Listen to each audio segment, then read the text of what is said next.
My beloved child, I am reaching into the deepest place inside you right now. Not the place you show to the world, not the place you have learned to protect with a brave face and a steady voice. I am reaching into the place where the wounds still live, the place you have locked away because looking at it hurts too much, the place that trembles when someone gets too close. I am reaching into that exact place because that is the place I have come to heal. And I need you to know something before we go any further. Your heart will heal completely, not partially, not just enough to function, completely, fully, in a way that will make you wonder if the pain was ever real at all. That is not a wish. That is not a hope.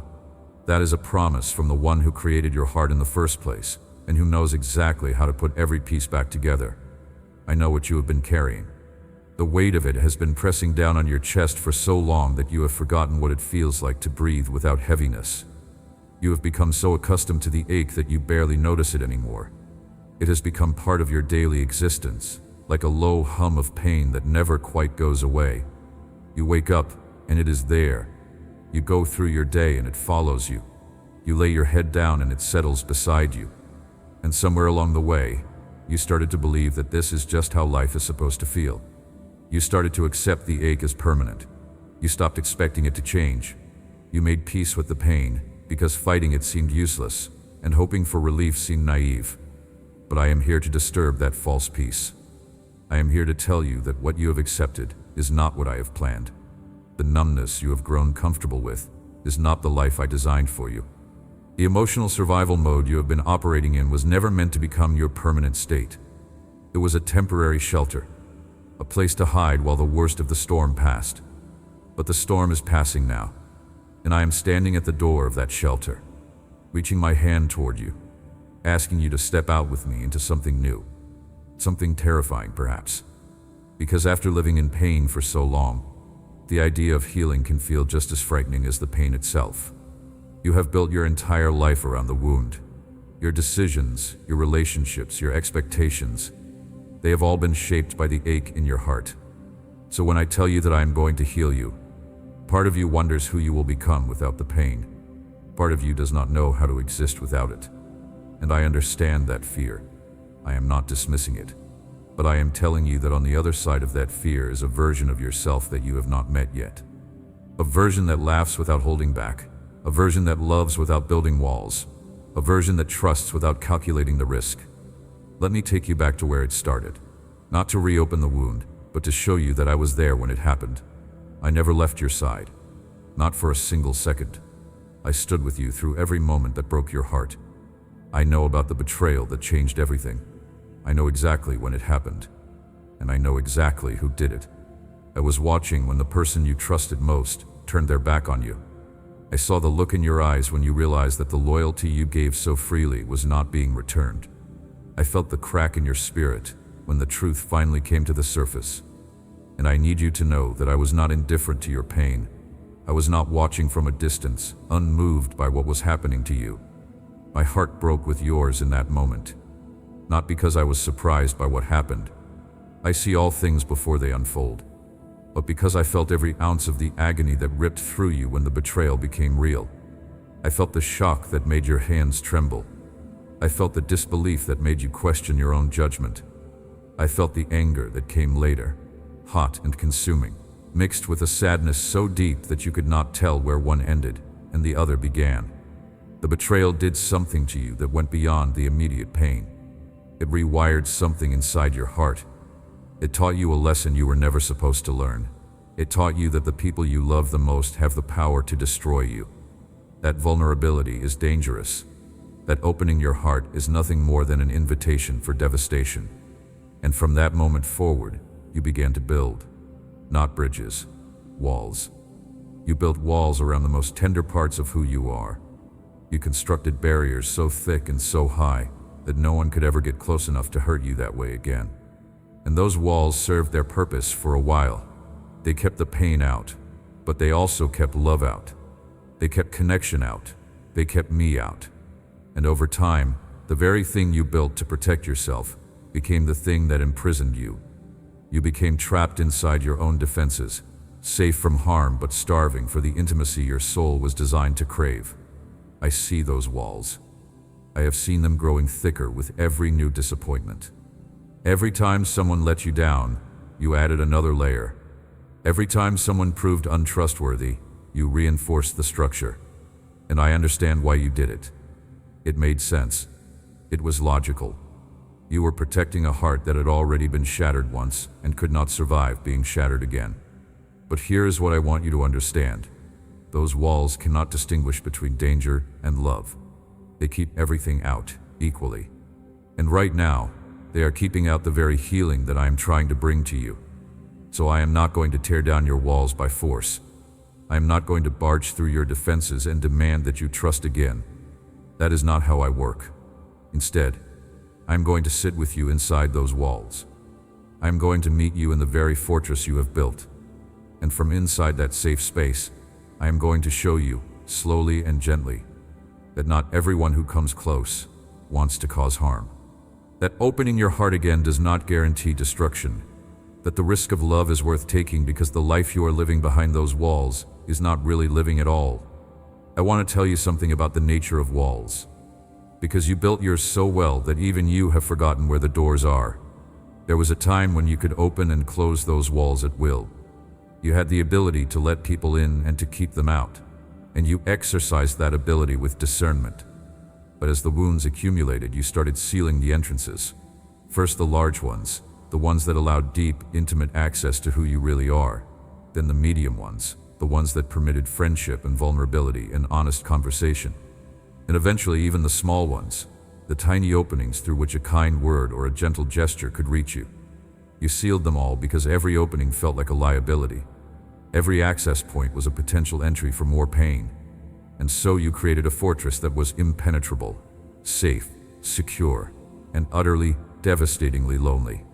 The loneliness is the price of the walls, and it is a price that has been slowly draining the life from your soul. Because you were not designed for isolation. Your heart was built for connection the way lungs were built for air. You can survive without deep connection for a while, just as you can hold your breath for a while. But eventually, the deprivation takes its toll. Your spirit begins to suffocate. Your emotions become flat and dull. Your capacity for joy diminishes because joy was never meant to be experienced in solitude. It was designed to be shared, amplified, multiplied through the presence of others who know you and love you and celebrate with you. And behind those walls, none of that is available. There is safety behind those walls, but there is no life. And I did not create you for mere safety. I created you for abundant, overflowing, breathtaking life. So I am going to help you find the doors again, the ones you sealed shut so many years ago. I am not going to force them open. That would violate the very trust I am trying to rebuild. But I am going to show you where they are. I am going to remind you that they exist. And when you are ready, when the healing has progressed far enough that the idea of openness no longer triggers panic, I am going to help you turn the handle. One door at a time, at whatever pace your heart can manage. And on the other side of each door, you will find not the danger you feared, but the connection you have been starving for. Not every person who enters will be safe. I will not pretend otherwise. But I will give you the discernment to recognize the difference between those who come to love and those who come to consume. And that discernment, combined with your restored capacity to trust, will allow you to build the kind of relationships your soul has been aching for. Deep ones, real ones. The kind that nourish rather than deplete. The kind that strengthen rather than diminish. The kind that were always meant to be part of your life but were locked out when the walls went up. Think about what happened to the woman who had been bleeding for 12 years. 12 years of pain that would not stop. 12 years of trying every remedy, visiting every healer, spending everything she had on solutions that never worked. 12 years of being told she was unclean, untouchable, unwanted. She had every reason to stay hidden. She had every reason to believe that healing was not for someone like her. But something inside her refused to accept that the bleeding would never stop. Something inside her pushed past the crowd, pushed past the shame, pushed past the voice that said she did not deserve to be whole. She reached out and touched the edge of my garment. Just the edge, not even a full grip. Just the faintest, most desperate contact. And that was enough. The bleeding stopped immediately. Because healing does not require perfection. It does not require great faith or bold confidence. It requires one trembling reach toward me. That is all I am asking from you. Not a declaration of perfect trust. Not a promise that you will never doubt again. Just one trembling reach. One small movement of your heart toward mine. One crack in the wall just wide enough for my light to enter. And I will do the rest. I will take that tiny opening and flood it with a healing so complete that the wall itself will become unnecessary. Not because I destroyed it, but because you no longer need it. Let me speak now about the wound of abandonment. Because I know that betrayal was not the only thing that broke your heart. There is another wound, perhaps even deeper, that has shaped so much of who you are. It is the wound that was carved into you when someone who was supposed to stay decided to leave. When someone who was supposed to be permanent turned out to be temporary. When the person whose presence you depended on simply disappeared from your life, leaving behind an emptiness so vast that you did not know how to fill it. I know about that wound. I have been watching it affect your every relationship since the day it was inflicted. I have seen how it makes you cling too tightly to the people you love, terrified that they too will vanish without warning. I have seen how it makes you test people constantly, pushing them away to see if they will come back, creating distance to prove that they will leave so you can at least be right about it when they do. I have watched the cycle repeat itself again and again. You get close to someone, the fear rises, you pull away or push too hard, the relationship fractures, and the voice in your head whispers, "I told you so." Everyone leaves eventually. No one stays. But that voice is a liar, and the wound it speaks from has been given too much authority over your life. The person who left you did something terrible. They created a void that was never meant to exist. They violated a trust that was foundational to who you are. And the pain of their absence has echoed through every season of your life since then. But their leaving was not a prophecy about your future. It was a failure of their character, not a reflection of your worth. They did not leave because you were not enough. They left because they did not have the capacity to stay. The deficiency was in them, not in you. And the story they started by leaving is not the story I am writing for your life. I am the one who stays. Do you hear me? I am the one who stays when everyone else walks away. I am the one who remains when relationships crumble and friendships fade and the people you counted on prove to be unreliable. There is no departure date written in my calendar, no limit to my patience, no threshold of tolerance that, once crossed, causes me to abandon the people I love. My commitment to you is not conditional. It is not based on your performance or your behavior or your ability to keep me interested. I stay because staying is who I am. It is not something I do. It is something I am. I am permanent. I am constant. I am here. And no amount of pushing or testing or self-sabotage will cause me to reconsider my position beside you. I want to heal the wound of abandonment in you. Not by promising that no one will ever leave you again, because I will not make a promise I cannot guarantee on behalf of free-willed human beings, but by giving you something so solid, so unshakable, so absolutely reliable that the comings and goings of people will no longer have the power to destroy you. I want to become your foundation, not the people in your life, not the relationships you depend on, not the presence of any human being, no matter how beloved. I want to be the ground you stand on, so that when people come into your life, you can enjoy them without desperately needing them. And when people leave your life, you can grieve without falling apart, because your stability will not be built on anything that can walk away. It will be built on me, and I am going nowhere. There is a garden that I want you to imagine. It was once beautiful, full of color and fragrance and life. The flowers bloomed in abundance. The trees bore fruit in every season. The paths were clear and inviting, and the air was sweet with the scent of things growing and thriving. This garden is your heart. This is what it looked like before the wounds, before the betrayal and the abandonment and the crushing weight of disappointment. This is the heart I designed you to carry, vibrant, open, overflowing with capacity for love and joy and connection. But then the storms came, not one storm, many storms, and each one did its damage. The first storm uprooted some of the smaller flowers. The roots were not deep enough to withstand the violence of the wind. You noticed the bare spots where beauty used to be, and you felt the loss, but you told yourself that flowers could be replanted. The second storm was worse. It bent the trees until their branches cracked. It flooded the low places until the soil turned to mud. The paths became impassable. The garden started to look neglected, not because you stopped caring for it, but because you were too busy surviving the storms to tend to what was growing. By the time the third storm hit, you had stopped planting altogether. What was the point of cultivating something beautiful if another storm was just going to destroy it? So you let the weeds grow. You let the thorns take over. You watched the once beautiful garden of your heart become overgrown and wild and abandoned, and you told yourself that it was never meant to be beautiful in the first place. But I am the gardener. I have not forgotten what your heart looked like in full bloom. And I am not intimidated by the mess that the storms have left behind. I do not look at the weeds and the thorns in the barren soil and feel overwhelmed. I see potential. I see the remnant of what was. I see the seeds that survived the storms, buried deep in the earth, waiting for the right conditions to grow again. And I am creating those conditions right now. I am bringing water to the dry places. Not a flood, not a deluge that would wash away what little remains. A gentle, steady stream that soaks into the soil so gradually that the earth barely notices it is happening. That is how I heal.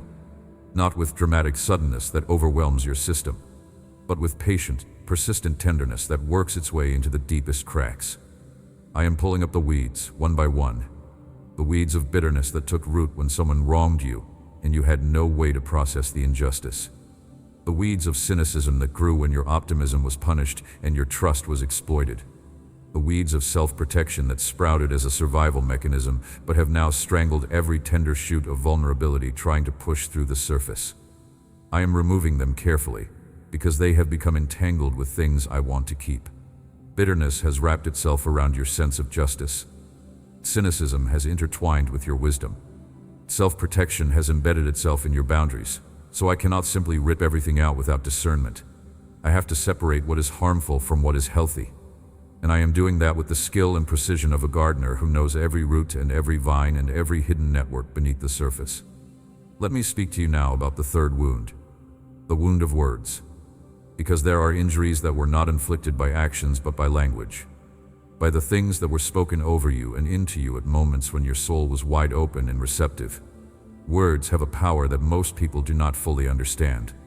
They are not just sounds that disappear into the air. They are seeds. And when they are planted in the fertile soil of a trusting heart, they grow into structures that shape everything. The words spoken to you during your most vulnerable seasons did not just hurt you in the moment.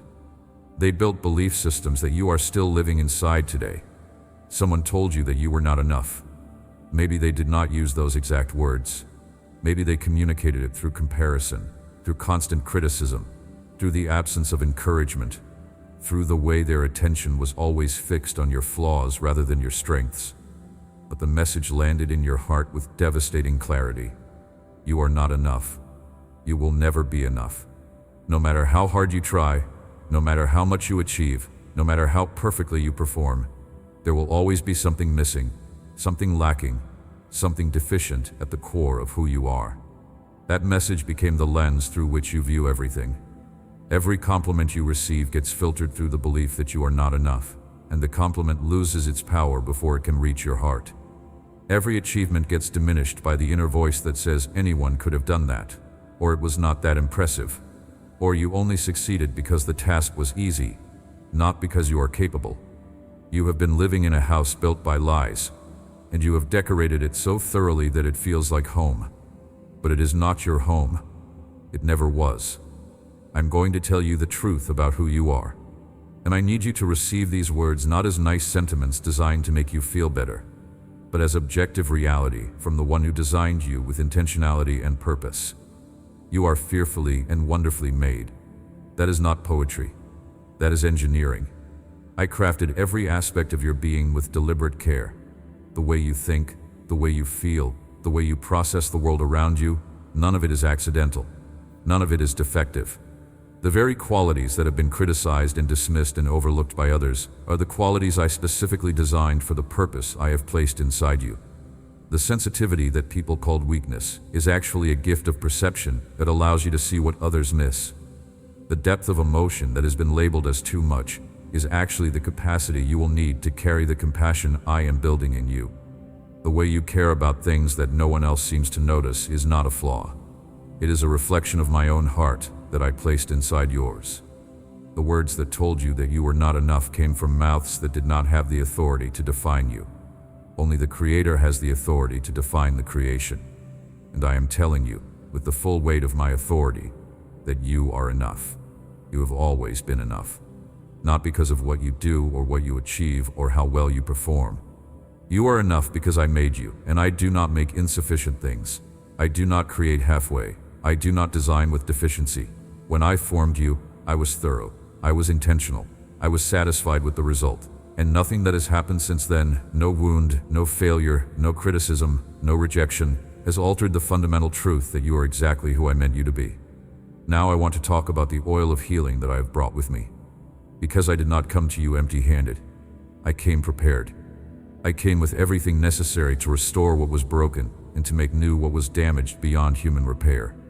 In ancient times, oil was used for healing wounds.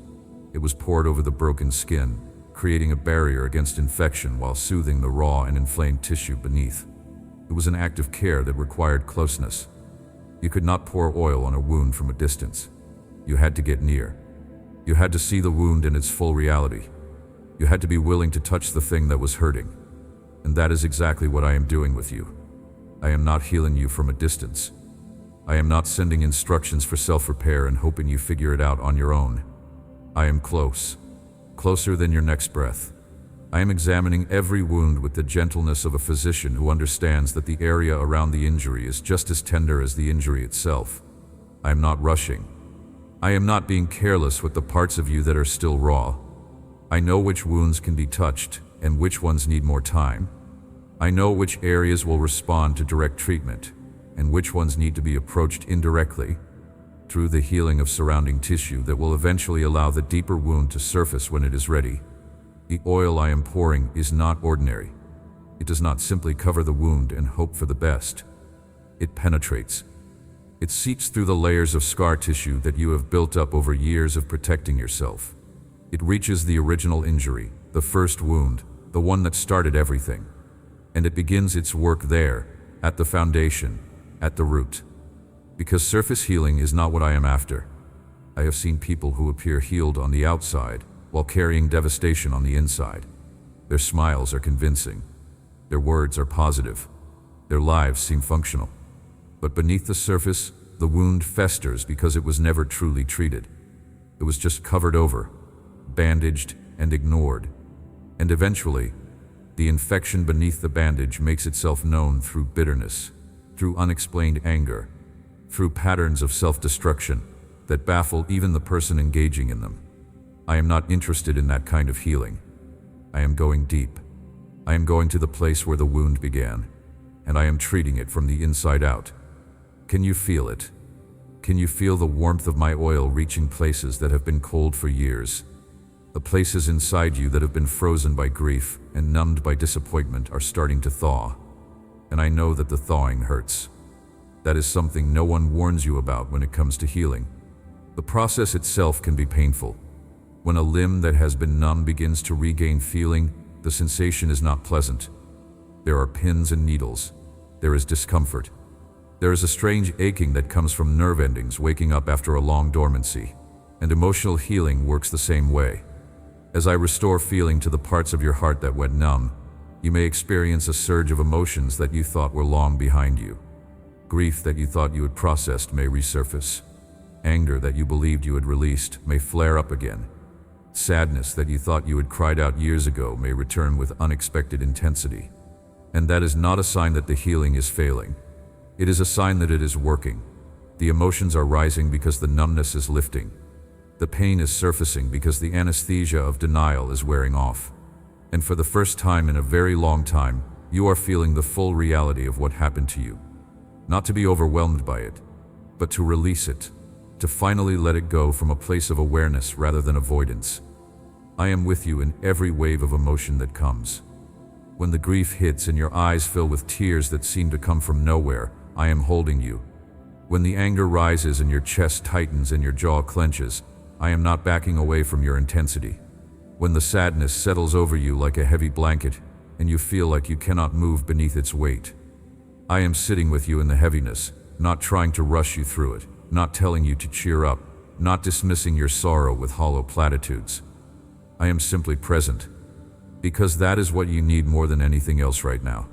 Not advice, not solutions, not a 5-step plan for emotional recovery. You need presence. You need someone who will sit with you in the mess without trying to fix it before you are ready for it to be fixed. And I am that someone. Let me tell you about the balm of restoration. The oil treats the wound. The balm restores the tissue. They work together, but they serve different purposes. The oil cleanses and soothes. The balm rebuilds and strengthens. And the restoration I am bringing to you is not just about removing the pain. It is about rebuilding the structures that the pain destroyed.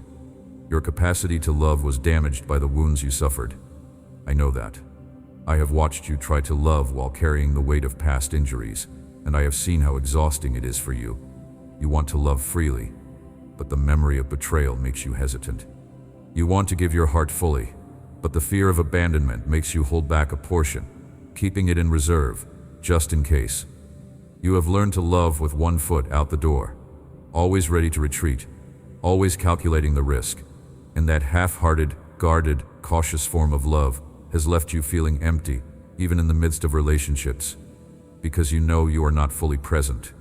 You know there is a part of you that never shows up, and the people you love can sense it too.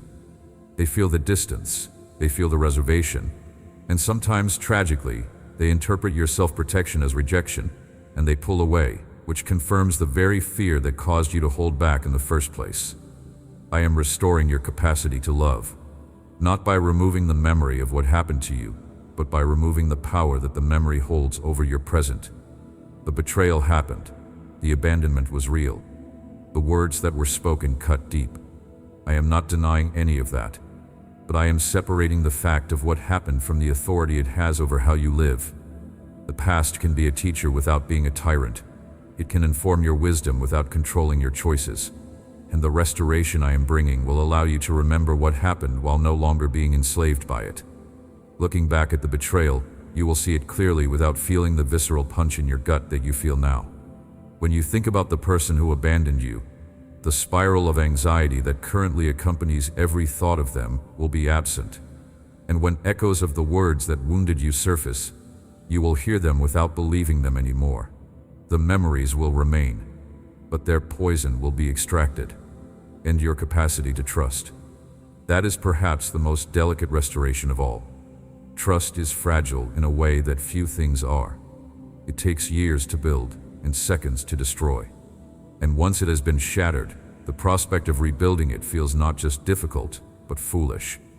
Why would you trust again when trusting is what got you hurt in the first place? Why would you extend the benefit of the doubt to someone new when the last person you gave it to used it against you? The logic of self-protection is airtight. It makes perfect sense. And that is precisely why it is so dangerous. Because the most reasonable sounding lies are always the hardest to identify. The lie embedded in your broken trust is this: that vulnerability is the enemy. That openness is what caused your pain. That if you had been more guarded, more suspicious, more careful, the wound would never have happened. But that is not true. The wound did not happen because you trusted. It happened because the person you trusted failed. Your openness was not the problem. Their faithlessness was the problem. And I refuse to let you live the rest of your life punishing yourself for the failures of others. You loved openly. That was brave. You trusted fully. That was beautiful. And the fact that someone took advantage of your openness does not make your openness wrong. It makes their betrayal worse. Because they violated something precious, something pure, something that should have been honored and protected and cherished. And instead, they crushed it. But I am rebuilding your trust. Not by making you naive, not by removing your discernment, not by turning off the warning systems that help you identify danger. I am restoring a trust that is informed by wisdom rather than controlled by fear. A trust that can be extended cautiously and withdrawn appropriately. A trust that knows the difference between healthy vulnerability and reckless exposure. I'm not asking you to trust every person who walks into your life. I'm asking you to trust me. Start there. Start with the one who has never broken a promise, who has never turned his back on you, whose track record of faithfulness is perfect, and whose commitment to your well-being has never wavered for a single instant. Trust me. And as you learn to trust me again, as you experience the safety of a relationship with someone who will never betray you, never abandon you, never speak destruction over you, your capacity to trust others will gradually be restored. Not because you have decided to be more trusting, but because you have experienced what trust looks like when it is placed in the right hands. Let me talk to you about the specific mechanics of how trust is rebuilt, because I know it is one thing to be told that your trust will be restored, and quite another to understand how that actually works in the daily reality of your life. Trust is not rebuilt through a single dramatic moment. It is rebuilt through 1,000 small moments of faithfulness. Each time you extend a small measure of trust and it is honored, a tiny thread of confidence is woven. And over time, those threads form a rope strong enough to hold the weight of genuine vulnerability. The process starts small, painfully small. It starts with trusting me for one day at a time, one decision at a time, one prayer at a time. And as my faithfulness proves itself over and over in these small tests, your confidence grows. Not because you decided to be more trusting, but because the evidence of my reliability became too overwhelming to ignore. I want you to notice the ways I have already been faithful to you, even in the seasons when you could not feel my presence. The fact that you survived what happened to you is evidence of my faithfulness. You should not have made it through some of those seasons. The weight of what you were carrying was enough to crush a person entirely, but you are still here, still breathing, still capable of hearing these words and receiving them into your heart. That is not an accident. That is my hand, steady and unseen, holding you up when you had no strength to stand on your own. The fact that you still have the capacity to feel, even if what you feel right now is mostly pain, is evidence of my protection. I did not allow the wounds to destroy your emotional capacity entirely. I preserved something alive inside you, a spark of hope, a flicker of desire for something better, a refusal to accept that this is all there is. That spark is my doing. I kept it burning when everything around it was trying to extinguish it. And now, I am going to fan that spark into a flame. I also want you to recognize the people I have placed in your life as evidence of my faithfulness. Not everyone has hurt you. Not everyone has betrayed your trust. There have been people, perhaps quiet ones, perhaps ones you have overlooked because they did not demand your attention the way the louder, more dramatic personalities did, who have been steady and reliable and genuinely caring. I place those people in your path as tangible demonstrations of my love. They are not perfect. They have their own wounds and limitations, but their presence in your life is not random. It is intentional. And as your heart heals and your walls lower, you will begin to see these people more clearly. You will recognize the gifts they have been offering you all along, gifts you were too guarded to receive. And you will discover that the foundation for rebuilt trust was already being laid, quietly and faithfully, even while you were convinced that trust was impossible. I want to tell you about Joseph. He understood betrayal in a way that few people ever have. His own brothers, the people who shared his blood, who grew up beside him, who were supposed to protect him and stand with him, they threw him into a pit and sold him into slavery. They looked at him and felt not love but envy, not protectiveness but contempt. And they disposed of him as though he were an inconvenience rather than a brother. Joseph spent years in a foreign land, separated from everything familiar. He was falsely accused by the wife of his master and thrown into prison for a crime he did not commit. Year after year, disappointment piled upon betrayal, and it would have been completely understandable if Joseph had become bitter, if his heart had hardened, if he had vowed never to trust another human being as long as he lived. But when the day came when Joseph stood face to face with the very brothers who had destroyed his life, something remarkable happened. He did not seek revenge. He did not unleash years of stored-up anger. He wept. He wept because despite everything they had done, his heart had remained soft. And then he spoke words that revealed the deepest secret of healing. He said what you intended for harm, God intended for good. He did not deny what happened. He did not minimize the betrayal. He did not pretend it was acceptable, but he saw beyond it. He saw the hand of God working through even the most painful circumstances to produce something redemptive. And that shift in perspective was not something Joseph manufactured through willpower or positive thinking. It was the fruit of years of walking with me through the pain, allowing me to reshape his understanding without erasing his experience. That is what I want to do in you. I want to bring you to the place where you can look at the thing that broke you and see not just destruction but purpose, not just pain but transformation, not just loss but redirection. I am not asking you to be grateful for the betrayal or the abandonment or the cruel words. I am asking you to be open to the possibility that I can use them, that the very things that were meant to end you can become the foundation for a story so powerful that it helps countless others find their way through their own darkness. Your wound is not wasted, not a single tear, not a single sleepless stretch of time, not a single moment of agony. I have been collecting every fragment of your pain, and I am transforming it into something of eternal value. Do you remember the story of the dry bones? An entire valley filled with bones that had been scattered and bleached by the sun. There was no life left in them, no moisture, no connection, no hope. They were as dead as anything can possibly be. And yet, when the breath of God moved over them, those dead, dry, hopeless bones began to rattle and shake. Tendons formed. Flesh covered the bone. Skin stretched over the flesh. And breath entered the bodies, and they stood to their feet, a vast army of people who had been given up for dead. That is what I do. I bring life where death has taken root. I bring movement where everything has been still. I bring connection where there has been nothing but isolation and scattering. And the condition of your heart right now does not limit what I can do. You may feel like a valley of dry bones. You may feel like the life has been drained from your capacity to love and trust and hope. But I specialize in valleys of dry bones. I'm at my most powerful when the situation appears most hopeless. Because the greater the death, the more spectacular the resurrection. That story is not ancient history.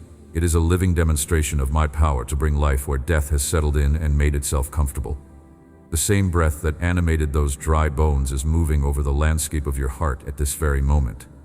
The same power that reassembled scattered fragments into standing warriors is working in the shattered places of your emotional life. And the same God who spoke to a valley of death and commanded it to live is speaking to you now with the same authority, the same compassion, and the same unshakable determination to see you restored. I know that your situation feels different. I know that dry bones in a prophetic vision seem distant from the very personal, very specific pain that lives in your chest. But the principle is identical. Where there is death, I bring life. Where there is scattering, I bring unity. Where there is despair, I bring hope that is not based on wishful thinking, but on the demonstrated power of a God who has been reversing death since the beginning of time. And your emotional death, the numbness, the flatness, the inability to feel joy or hope or anticipation, is just as subject to my resurrection power as physical death. In fact, it may be even more responsive, because the healing of a heart that wants to be healed, the restoration of a spirit that is reaching toward me even through the numbness, requires less force and more tenderness, and tenderness is my native language. I am breathing life into the dead places of your heart right now. Can you feel the rattle? Can you feel the stirring of things that have been motionless for years? Those emotions you thought had died are coming back. That desire for deep, meaningful connection that you buried because it hurt too much to want something you did not believe you could have, it is resurfacing. That dream of being fully known and fully loved, the dream you dismissed as childish and unrealistic, it is being resurrected. I am not giving you a new heart. I am healing the heart you already have. Because there is nothing wrong with your heart. It was wounded, it was damaged, it was operating at a fraction of its capacity, but the heart itself is good. The heart I gave you is still the right heart for the life I have planned for you. It just needs to be restored. And I am the only one who can do that with the thoroughness and tenderness it requires. I want to pause here and talk about something that many people misunderstand about emotional healing. They think it means returning to who you were before the wound. as if healing is a rewind button that takes you back to a previous version of yourself. But that is not what I am doing. I am not taking you backward. I am taking you forward, into a version of yourself that did not exist before the wound, and could not have existed without it. The person you were before the betrayal was beautiful, but incomplete. The depth that comes from surviving something devastating had not yet been developed. The wisdom that only pain can teach had not yet been acquired. And the reserves of strength that are only revealed under pressure had not yet been discovered. The healed version of you will carry everything the pre-wound version carried, plus everything the wound taught you. You will have the openness of innocence combined with the discernment of experience, the hope of youth combined with the resilience of tested faith, the tenderness of a gentle heart combined with the strength of a heart that has been through fire and refused to turn to ash. This is important because I know you have been mourning the version of yourself that existed before the pain. You miss that person, the one who trusted easily, the one who loved without reservation, the one who believed the best about everyone. And you feel a grief for that lost innocence that is separate from the grief over the wound itself. You grieve not just what happened to you, but who you were before it happened. I understand that grief. It is valid. It is real. But I want you to hold it loosely because the version of yourself that you are mourning is not actually gone. She is not lost. He is not destroyed. That openness, that trust, that ability to believe the best, those qualities are all still inside you. They are just buried beneath the layers of protection that the wound created. And as I heal the wound and remove the layers, those qualities will resurface.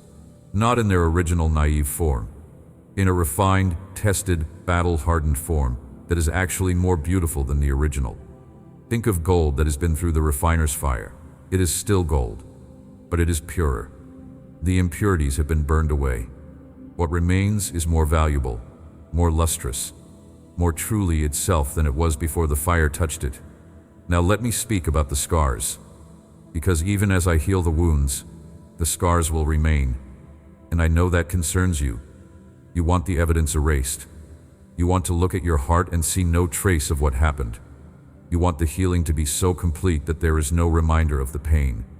But I want to offer you a different perspective on scars. Scars are not signs of weakness. They are proof of survival.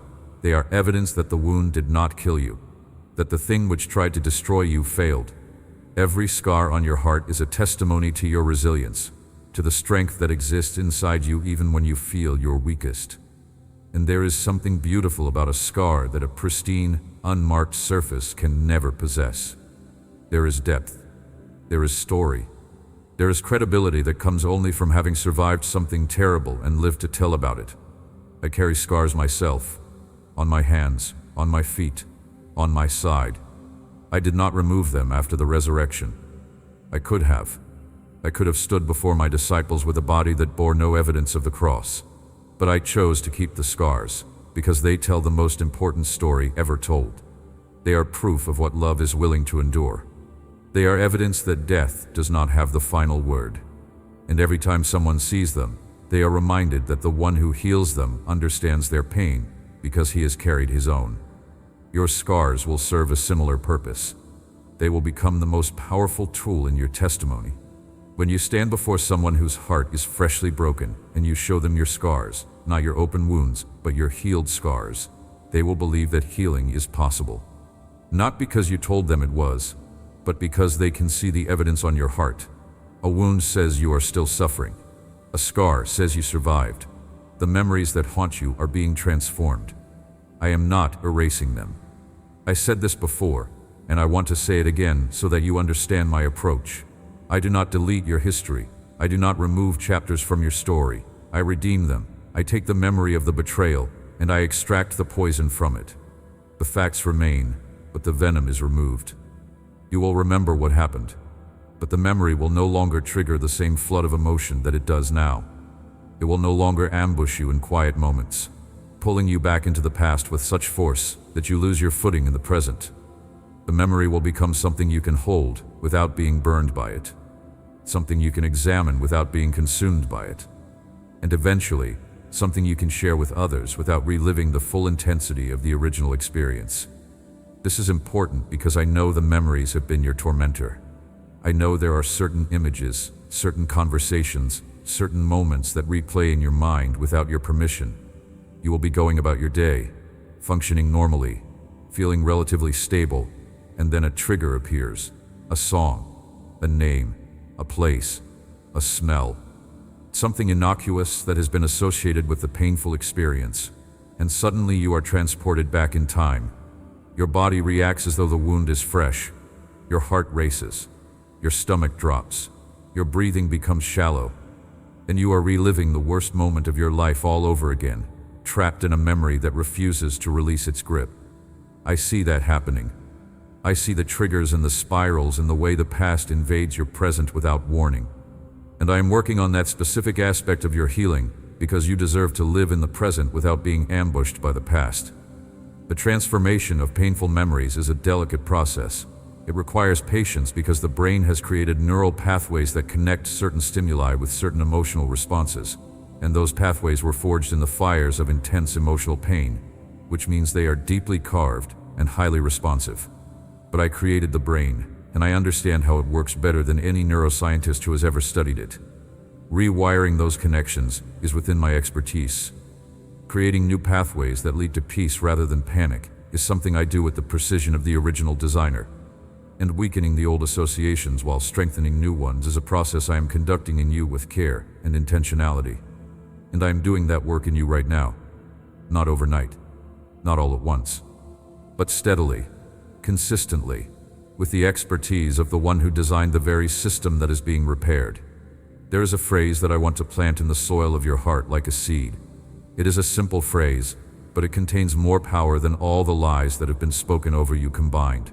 And the phrase is this: I make all things new. Not some things, not most things, all things. The totality of what has been broken, corrupted, damaged, and destroyed falls under the scope of my restorative power. There is nothing in your life that is beyond my ability to make new. The relationship that was shattered, I can make it new, or I can bring something new in its place. The trust that was destroyed, I can rebuild it from the ground up with materials stronger than what existed before. The joy that was stolen, I can restore it in such abundance that the season of sorrow will seem like a distant fog. The peace that was disrupted, I can reestablish it on a foundation so deep that the surface storms of life will not disturb it. I make all things new, and that includes you. That includes your heart. That includes your capacity to love and be loved. That includes your future. I want to speak about something that happens in the hidden places of the human heart when deep wounds go untreated for a long time. The wound begins to shape your theology. It begins to alter your understanding of who I am and how I operate. When you were betrayed by someone you trusted, something shifted in how you perceive me. Not consciously, not in a way you would articulate if someone asked you about your faith, but deep in the subterranean levels of your belief system, the betrayal planted a question.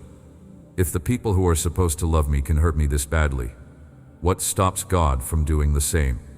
If the ones I trusted most turned out to be untrustworthy, how can I be sure that God is any different?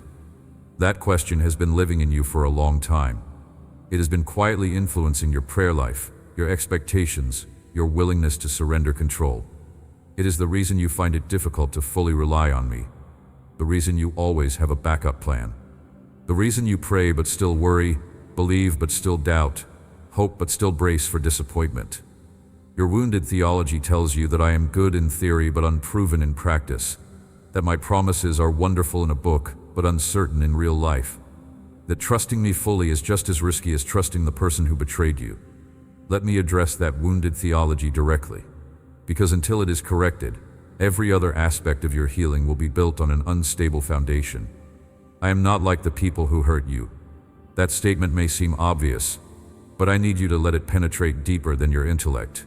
I need it to reach the place where the question lives, the place where doubt has been masquerading as wisdom and caution has been parading as faith. I am not like them because I am not capable of what they did. It is not that I choose not to betray you. It is that betrayal is fundamentally incompatible with who I am. Asking me to betray you would be like asking water to burn or light to produce darkness. It contradicts the essence of my nature. I am faithful, not as a decision but as an identity. not as a policy, but as a characteristic that is as inseparable from me as heat is from fire. And the proof of my faithfulness is not found in a single dramatic gesture. It is found in the accumulated evidence of a lifetime of provision, protection, and presence. Look back over the landscape of your life, not at the wounds. You have been staring at those long enough. Look at the spaces between the wounds. Look at the ordinary moments when you had what you needed, when food was on the table and a roof was over your head and breath was in your lungs. Those moments were not accidents. They were acts of my faithfulness, quiet, unspectacular, easy to overlook, but consistent. Day after day after day, I showed up. I provided. I protected. I held things together even when you did not notice. And the consistency of that provision, stretching back over every year of your life, is the evidence that should inform your theology, not the behavior of flawed human beings who lack the character to love you properly. There is something else that has been weighing on you, and it needs my attention. The fear that you are too broken to be used. The belief that the damage done to your heart has disqualified you from the purpose I placed inside you. You look at the wounds and you see limitation. You look at the scars and you see evidence of failure. You have told yourself that God could never use someone this damaged, that the anointing requires wholeness, that the calling requires a clean history. And because your history is messy, because your heart has been through war, because your emotional landscape looks more like a battlefield than a garden, you have disqualified yourself from the very destiny I designed you to fulfill. But you are wrong about that. Beautifully, magnificently wrong. Because my power is not displayed through perfection. It is displayed through restoration. The most compelling stories in my kingdom are not the stories of people who were never broken. Those stories are pleasant, but they lack the dimension that captures the human heart. The stories that shake people to their core, the stories that make skeptics weep and cynics reconsider, are the stories of people who were utterly shattered and then made whole by my hand. Those are the stories that carry the fragrance of heaven, because they demonstrate not just human resilience, but divine power. They show the world that there is a God who does not discard broken things, a God who specializes in picking up the pieces that everyone else has written off and assembling them into something more beautiful than the original. You are one of those stories. Your brokenness is not your disqualification. It is your qualification. Your wounds are not your weakness. They are the source of your greatest strength. Because when you have been healed by my hand, you carry an authority that cannot be manufactured. It cannot be taught in a classroom or acquired through study. It can only be obtained through experience. The authority of someone who has walked through the valley and come out on the other side. The authority of someone who knows what the darkness feels like and can guide others through it because they have been there themselves. That authority is forming in you right now. With every layer of healing, with every wound that closes, with every scar that forms where an open gash used to be, you are being equipped for something greater than you can currently imagine. Your testimony of healing will help others find hope. That is not just a nice thought I am offering you to make the pain feel more worthwhile. It is a strategic truth about the way my kingdom operates. I waste nothing. Every experience, every trial, every wound, every season of suffering has redemptive potential. And the potential stored inside your pain is staggering. There are people right now who are standing at the edge of despair, convinced that their hearts will never heal, convinced that the damage is permanent, convinced that love and trust and joy are privileges that belong to other people but will never belong to them. And they need to hear from someone who understands. Not someone who has read about pain in a book, not someone who has studied trauma from a safe academic distance, someone who has lived it, someone who has felt the searing agony of betrayal and the hollow emptiness of abandonment and the crushing weight of destructive words. Someone who knows what it is like to lie awake and wonder if the aching will ever stop. That someone is you. And your voice, forged in the fires of your own suffering and refined by the healing hand of your God, will carry a power that reaches places no sermon or study or self-help book could ever reach. Because it will be authentic. It will be real. It will be the sound of a heart that was broken and then made whole. And that sound is the most compelling evidence for my existence that the world will ever hear. There is something else I want to address before we go further. The way you have been performing wholeness while carrying brokenness. The exhausting theater of appearing fine when you are anything but. You have become so skilled at this performance that most people in your life have no idea how much pain you are carrying. You have perfected the art of the convincing smile. You have mastered the tone of voice that says everything is great when everything is falling apart. You have learned to redirect conversations away from topics that might crack the facade. And the energy this performance requires is enormous. It drains you of the resources you need for actual healing, because every ounce of strength is going toward maintaining the illusion of wellness. Why do you perform? Because somewhere along the way, you learned that your pain makes other people uncomfortable, that your tears are an inconvenience, that your needs are a burden, that the correct response to suffering is to handle it quietly, privately, without troubling anyone else. You learned that being strong means being silent, that being mature means being self-sufficient, that asking for help is a sign of weakness. And those lessons, as deeply as they are embedded in you, are lies. Every single one of them. Your pain does not make you inconvenient. Your tears do not make you weak. Your needs do not make you a burden. And the pretense of strength that has been required of you is not strength at all. It is a prison sentence imposed by a culture that does not know how to sit with suffering. I do not want your performance. I want your reality. I want the tears you have been holding back. I want the anger you have been swallowing. I want the grief you have been postponing. I want the raw, unfiltered, unedited truth of what you are feeling, because I cannot heal what you will not reveal. And the fortress of pretense you have built around your pain is just as effective at keeping out my healing as the walls of self-protection. So let the performance end, not in front of everyone, not in the middle of a crowded room where vulnerability feels dangerous. Let it end here, in this sacred conversation between you and me, where there is no judgment, no discomfort, no expectation that you will pull yourself together and move on. Just be honest. Just be real. Just let the mask fall for a few moments and show me what is underneath. I already know what is there. I have always known. But there is a power in your willingness to show it. A healing that begins the moment you stop pretending and start acknowledging the truth of your condition. And let me tell you what I see when the mask comes off. I do not see weakness. I see the most extraordinary courage I have ever witnessed. Because continuing to function, continuing to show up, continuing to care for others and meet responsibilities, and put one foot in front of the other while carrying the weight of unhealed trauma is not weakness. It is a feat of strength that most people cannot comprehend. You have been running a marathon with a broken leg. You have been climbing a mountain with weights strapped to your back. And the fact that you are still standing, still moving, still trying, tells me everything I need to know about the resilience I built into you. You are stronger than you think, but even strong people need healing. And the kind of healing I am offering does not diminish your strength. It amplifies it, by removing the weight that has been making everything harder than it needs to be. Let me draw closer to you now. I want to speak to the specific places that still ache. Not in a general sweeping way, but with the precision of someone who knows you intimately and understands exactly where the tenderness remains. There is a place in your heart that still flinches when you hear a certain name. Not a dramatic reaction, not something others would notice, but a subtle internal contraction, like a muscle bracing for impact. You have trained yourself to control the external response, to keep your face neutral, to keep your voice steady. But inside, the flinch happens every single time, and it exhausts you. The constant vigilance of managing your reactions, the energy it takes to appear unaffected when you are anything but. I see the flinch. I feel it with you.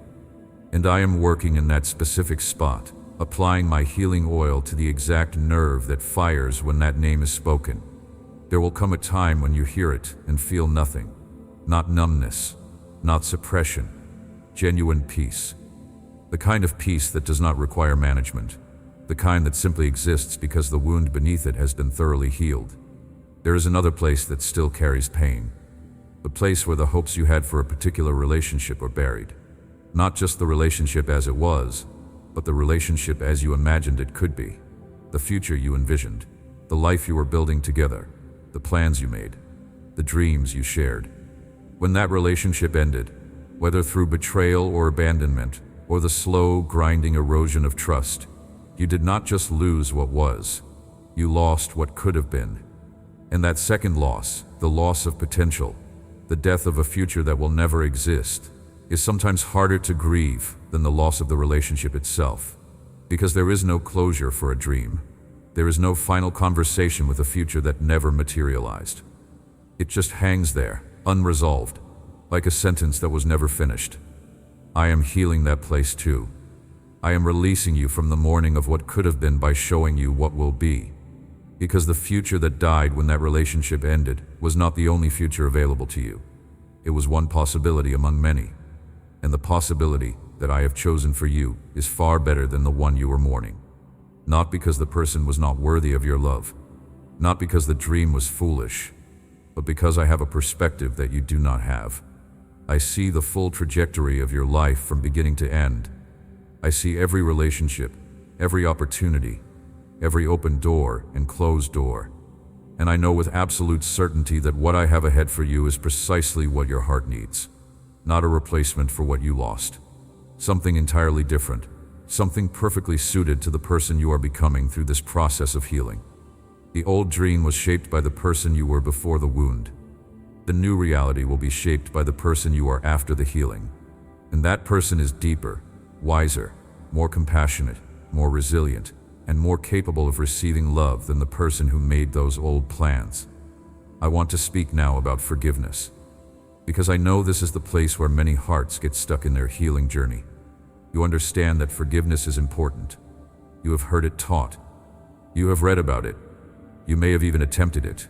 But the wound still throbs when you think about the person who caused it, and you wonder if your inability to fully release them means that something is wrong with you, that you are failing at a basic spiritual discipline, that if you were stronger, more mature, more filled with faith, you would have forgiven by now and moved on without a backward glance. Let me remove that burden from you. Forgiveness is not a single moment. It is not a switch you flip once and forget about. It is a process that unfolds in layers, and the depth of the wound determines the number of layers involved. Some wounds require forgiveness that extends over seasons and even years. Not because you are weak, but because the injury was profound.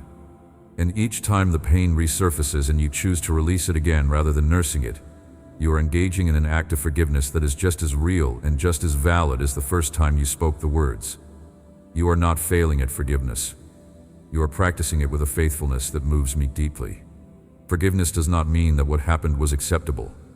It does not mean that the person who hurt you was justified or excused or absolved of responsibility. It does not mean that you must welcome them back into your life or pretend that the wound never occurred. Forgiveness means that you are refusing to carry the poison of their actions in your body any longer. It means you are choosing your own freedom over their continued hold on your peace. It means you are taking the debt they owe you, a debt they may never acknowledge and certainly cannot repay, and you are handing it to me. Give me the debt.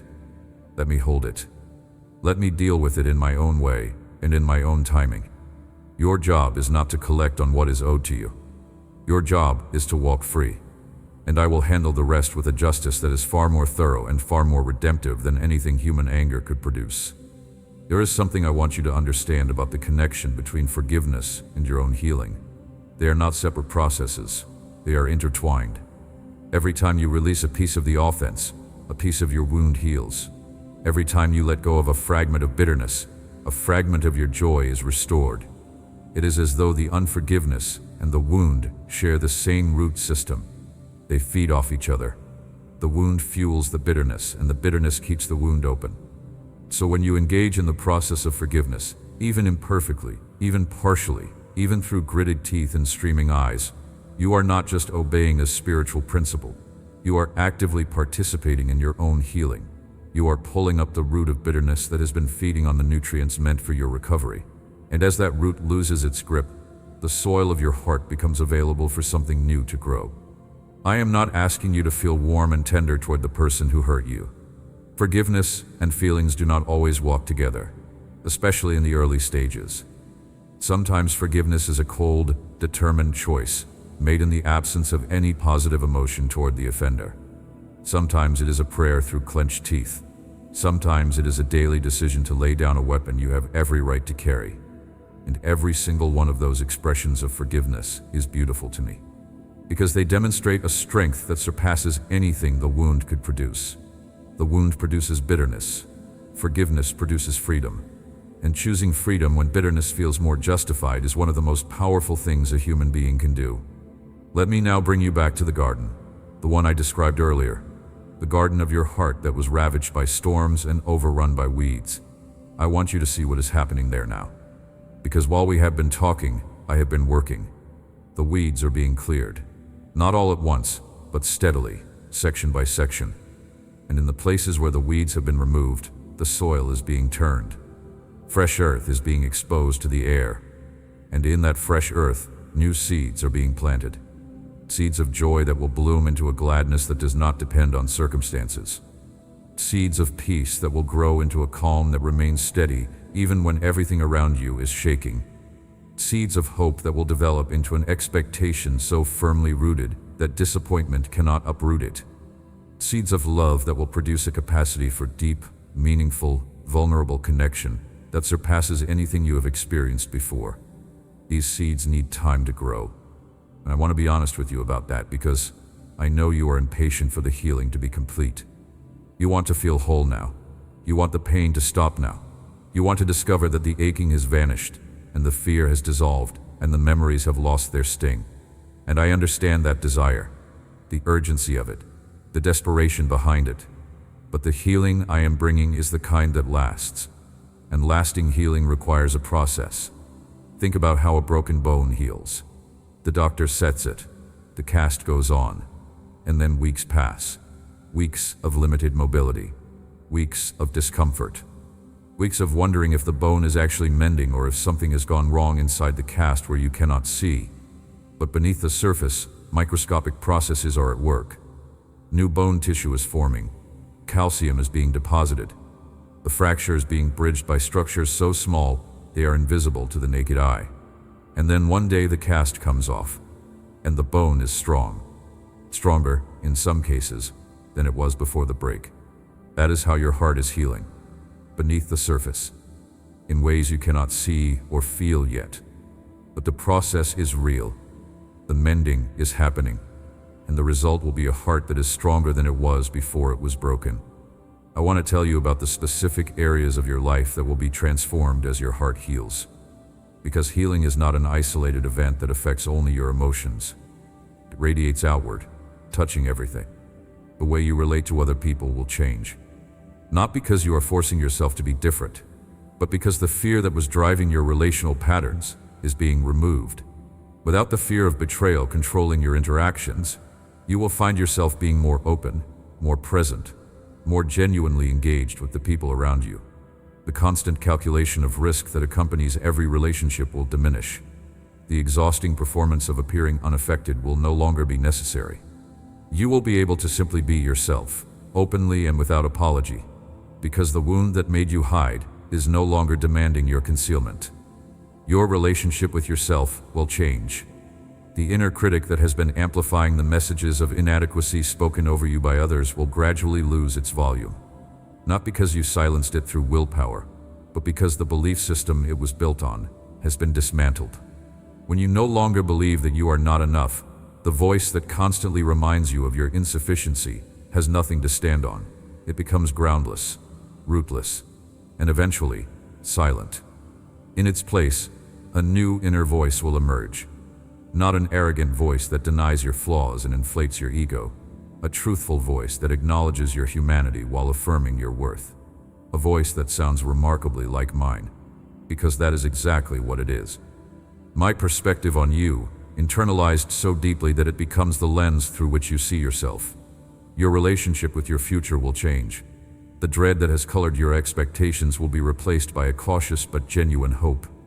Not the naive, untested hope of someone who has never been disappointed, but the robust, weather-beaten hope of someone who has been through the storm and discovered that it did not have the final word. This kind of hope is actually more valuable than the hope you had before the wounds, because it has been tested. It has been challenged. It has stared into the face of devastating loss and refused to surrender. And that kind of hope, the hope that knows what darkness looks like and still chooses to expect light, is the kind of hope that cannot be shaken. It is anchored in something deeper than optimism.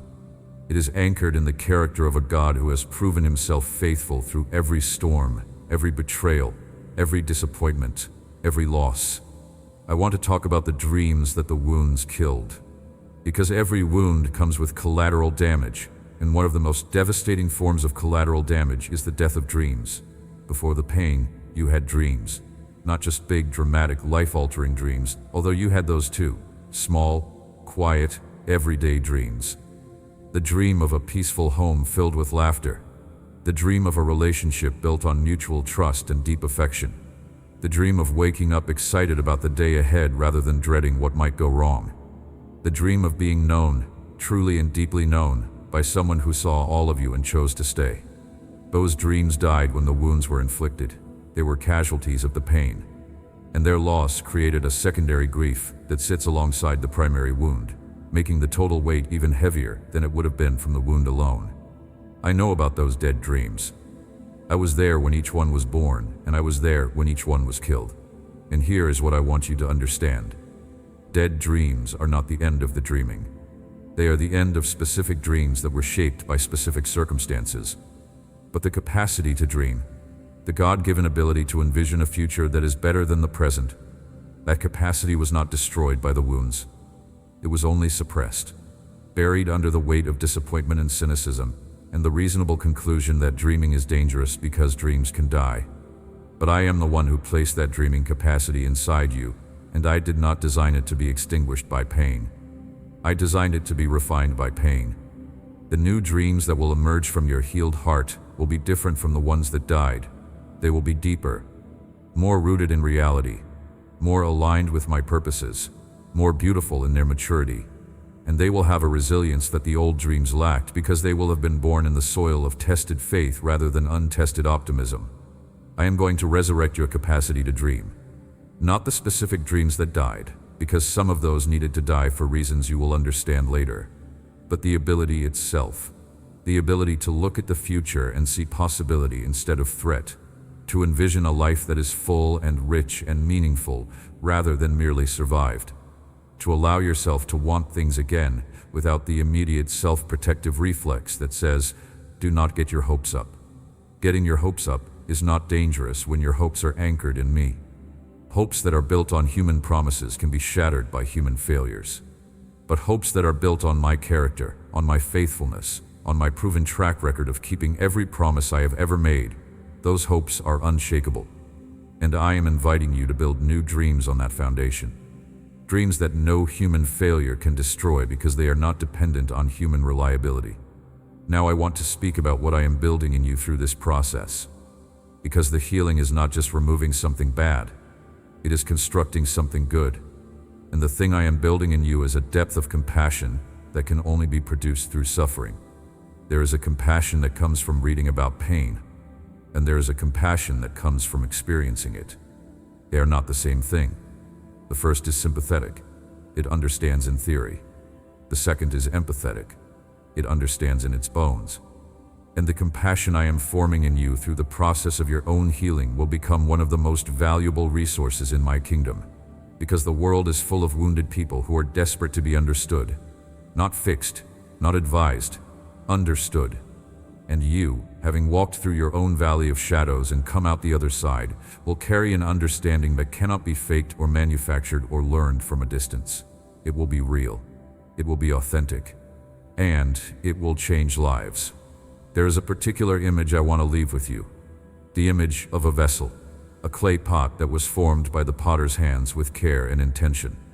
This vessel was beautiful in its original form, smooth, symmetrical, designed to hold water and sustain life. But one day the vessel was dropped. Not by the potter, by someone else, someone careless, someone who did not understand the value of what they were handling. And the vessel shattered. Pieces scattered across the floor. Fragments of what used to be whole lay in a heap of sharp edges and jagged breaks. Anyone looking at that pile of broken pottery would conclude that the vessel was finished, that its usefulness was over, that it could never hold water again. But the potter is not anyone. The potter sees the fragments and feels no despair. He picks up every single piece, including the tiny slivers that others would overlook. He lays them out on his workbench. And then, with the same hands that formed the vessel in the first place, he begins to put it back together. Not with ordinary glue that merely bonds the surfaces, with gold, liquid gold that fills every crack, every break, every fracture. And when the vessel is reassembled, it is not the same as it was before. It is more beautiful. The gold lines running through it trace the history of the breaking and the mending. They tell the story of what happened without hiding it. And the vessel that was once smooth and uniform is now a work of art. The cracks that were its shame have become its glory. The breaks that were its weakness have become its most striking feature. And it still holds water. In fact, it holds water better than before. Because the gold that filled the cracks made the vessel stronger than the original clay. That is what I am doing with your heart. I am not trying to make it look like it was never broken. I am filling every crack with gold. Gold made from my love, my faithfulness, and the warmth of my healing presence. And when I am finished, your heart will be more beautiful than it was before the wounds. Not in spite of the breaks. Because of them. The places where you were broken will become the places where my light shines through. And everyone who sees your heart will see not just you, but the evidence of my craftsmanship. The proof that the potter can take what was shattered and create something magnificent. I need you to hear something now. Something that may be the most important thing I have said in this entire conversation. You are not too far gone. I know there is a voice that has been telling you otherwise. A voice that says the damage is too extensive, that too much time has passed, that too many wounds have accumulated, that the garden is too overgrown, that the vessel is too shattered, that the bones are too dry.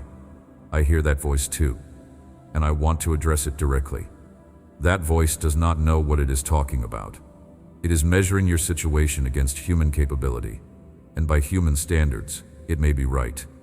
The damage may be too extensive for any person to repair. The wounds may be too deep for any therapist to reach. The patterns may be too ingrained for any self-help program to break. But I am not a person. I am not a therapist. I am not a program. I am the God who spoke light into darkness, and life into dust, and order into chaos.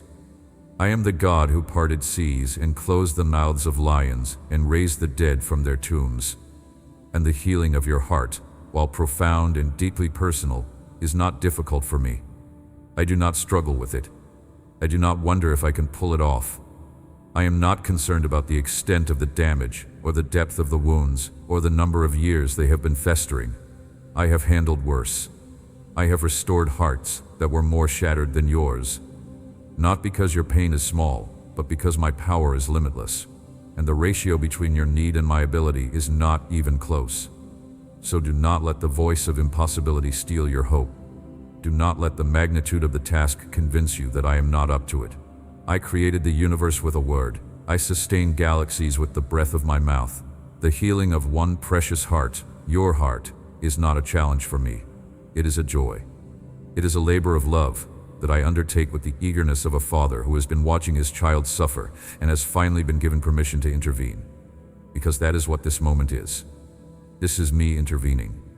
This is me stepping into the wounded places with my oil and my balm and my gold, and I'm not leaving until the work is done. Let me speak about the future that awaits the healed version of you, because I do not want you to focus only on the process of healing. I want you to see the destination. I want you to catch a glimpse of what your life looks like on the other side of this restoration. It is not a perfect life. I will not promise you a life without challenges or difficulties or moments of sadness. That would be dishonest, and I am not in the business of making promises I do not intend to keep. But it is a full life. A life lived with an open heart rather than a guarded one. Love will flow freely in both directions, giving and receiving without the constant interference of fear. Trust will be possible. Not guaranteed in every situation, but possible, available, within reach. And the past will inform without imprisoning, in which memories are carried as stories rather than chains, in which the wounds have become wisdom and the scars have become strength. In that future, you wake up without the weight. Not because your life is problem-free, but because the accumulated burden of unhealed trauma has been lifted. The heaviness that has been your constant companion, the background noise of pain that colored everything, is gone. And its absence is so noticeable that the first time you experience it, you will stop in your tracks and wonder what changed. the wound closed, the infection cleared. The bone set properly and the cast came off, and you discovered that you can bear weight on the broken place without pain. And the relief of that discovery will bring tears of a completely different kind. Not tears of sorrow, tears of gratitude, tears of amazement, tears that come from realizing that the aching you thought was permanent was actually temporary, and that the God who promised healing actually delivered it. In that future, you love boldly. Not recklessly, but boldly. There is a difference. Reckless love ignores wisdom and charges forward without discernment. Bold love acknowledges the risk and moves forward anyway because the reward is worth it. Bold love says, I know this could hurt, but I refuse to let fear make my decisions. Bold love opens the door, even though the last time the door was opened, someone walked through it and caused devastation. Bold love is not naive, it is courageous.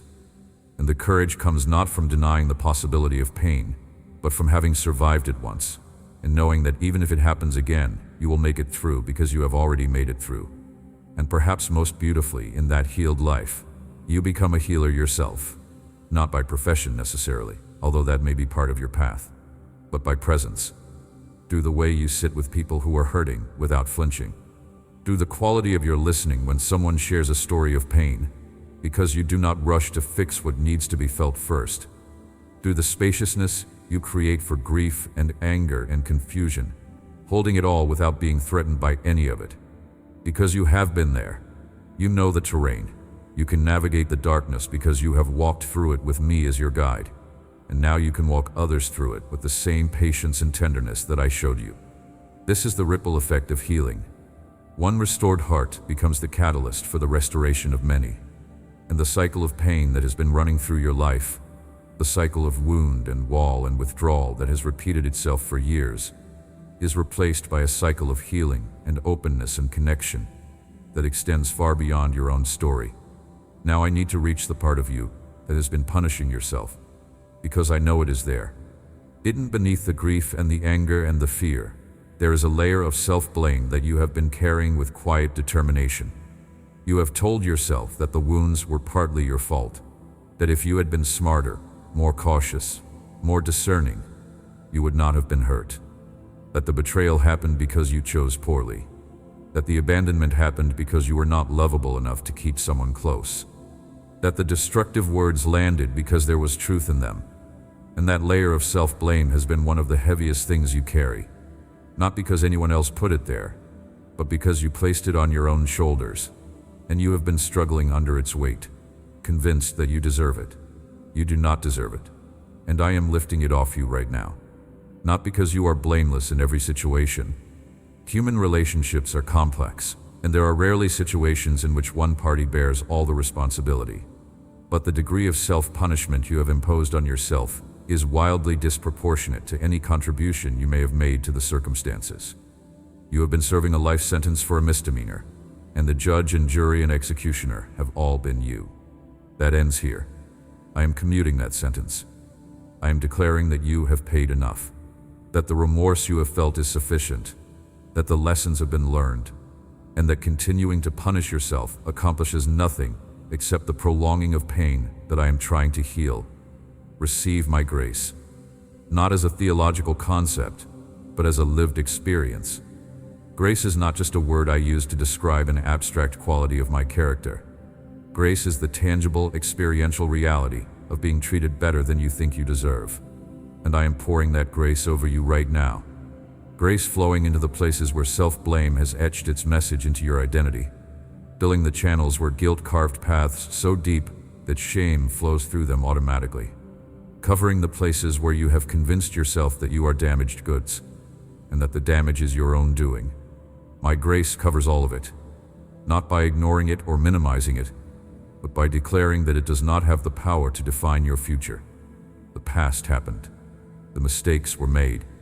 The choices, good and bad, led to certain outcomes, and my grace says that none of it disqualifies you from the love and the healing and the fullness that I have prepared for you. I am touching your heart right now, not with the rough hands of someone who is trying to fix something quickly, with the gentle hands of a father who has all the time in the world and nowhere more important to be than right here with you. I am touching the places that have not been touched with kindness in a very long time, the places that have only been handled with criticism and carelessness and indifference. I am showing those places what it feels like to be treated with reverence, because that is what your heart deserves. Not perfunctory attention, not rushed treatment. Reverence. The deep abiding respect that comes from understanding the sacred nature of what I am holding. Your heart is sacred to me. Do you understand that? It is not a muscle that pumps blood, not to me. To me, it is the seat of your identity, the well from which your life springs, the soil in which every experience, every relationship, every dream takes root. It is the most important thing about you. And when it was wounded, when someone took this sacred thing and treated it with contempt, something in me burned with a fierce and holy indignation. Not anger at you, never anger at you. Anger at the violation. Anger that something so precious was handled so carelessly. Anger that the very thing I crafted with such tenderness was subjected to such cruelty. And that anger has fueled my determination to restore what was damaged, not out of obligation, not because healing you is my duty, but because loving you is my nature and seeing you suffer is something I cannot endure without action. I want you to make me a promise, not a grand promise, not a vow of perfect faith or unwavering trust or complete emotional recovery by a certain date. I want you to promise me that you will let me work, that you will not rush the process or demand immediate results or compare your timeline to someone else's, that you will be patient with yourself the way I am patient with you, that when the healing feels slow and the progress feels invisible, you will remember the bone setting beneath the cast, the seed germinating beneath the soil, the gold filling the cracks of the vessel. Invisible progress is still progress, and I am asking you to trust the process even when you cannot see the evidence. Promise me also that you will not retreat back into the fortress of self-protection when the healing gets uncomfortable, because there will be moments when the vulnerability required for healing feels too risky. Moments when the old walls seem safer than the new openness I am cultivating in you. Moments when numbing out feels more manageable than feeling fully. And in those moments, I need you to remember this conversation. I need you to remember that I am with you in the uncomfortable places. That the discomfort is not a sign of danger. It is a sign of growth. The caterpillar does not enjoy the cocoon. The process of transformation is not pleasant. But the butterfly does not emerge by retreating back into its larval state. It pushes through. And that is what I am asking you to do. Push through the discomfort with the confidence that on the other side of this process is a version of you that can fly. I want to speak to you about the specific way I am healing your ability to receive love. Because the wounds have not only damaged your ability to give love, they have profoundly damaged your ability to receive it. And receiving love is actually harder than giving it for someone who has been wounded the way you have. When someone offers you love, kindness, affection, or genuine care, something inside you recoils, not because you do not want it, you desperately want it, but because receiving it requires a vulnerability that your wounded heart associates with danger. To receive love, you have to open. You have to let someone in.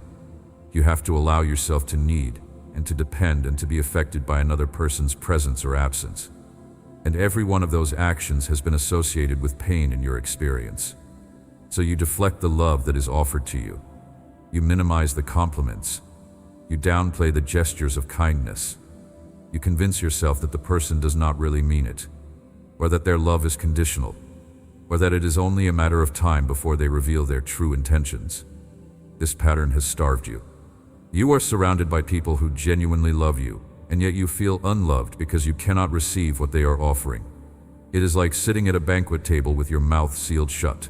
The food is there, the abundance is real, but you cannot partake because the very mechanism of receiving has been damaged. I am repairing that mechanism. I am teaching your heart how to open again, how to accept without suspicion, how to receive without immediately calculating the cost. How to believe that a gift is simply a gift and not a setup for future manipulation.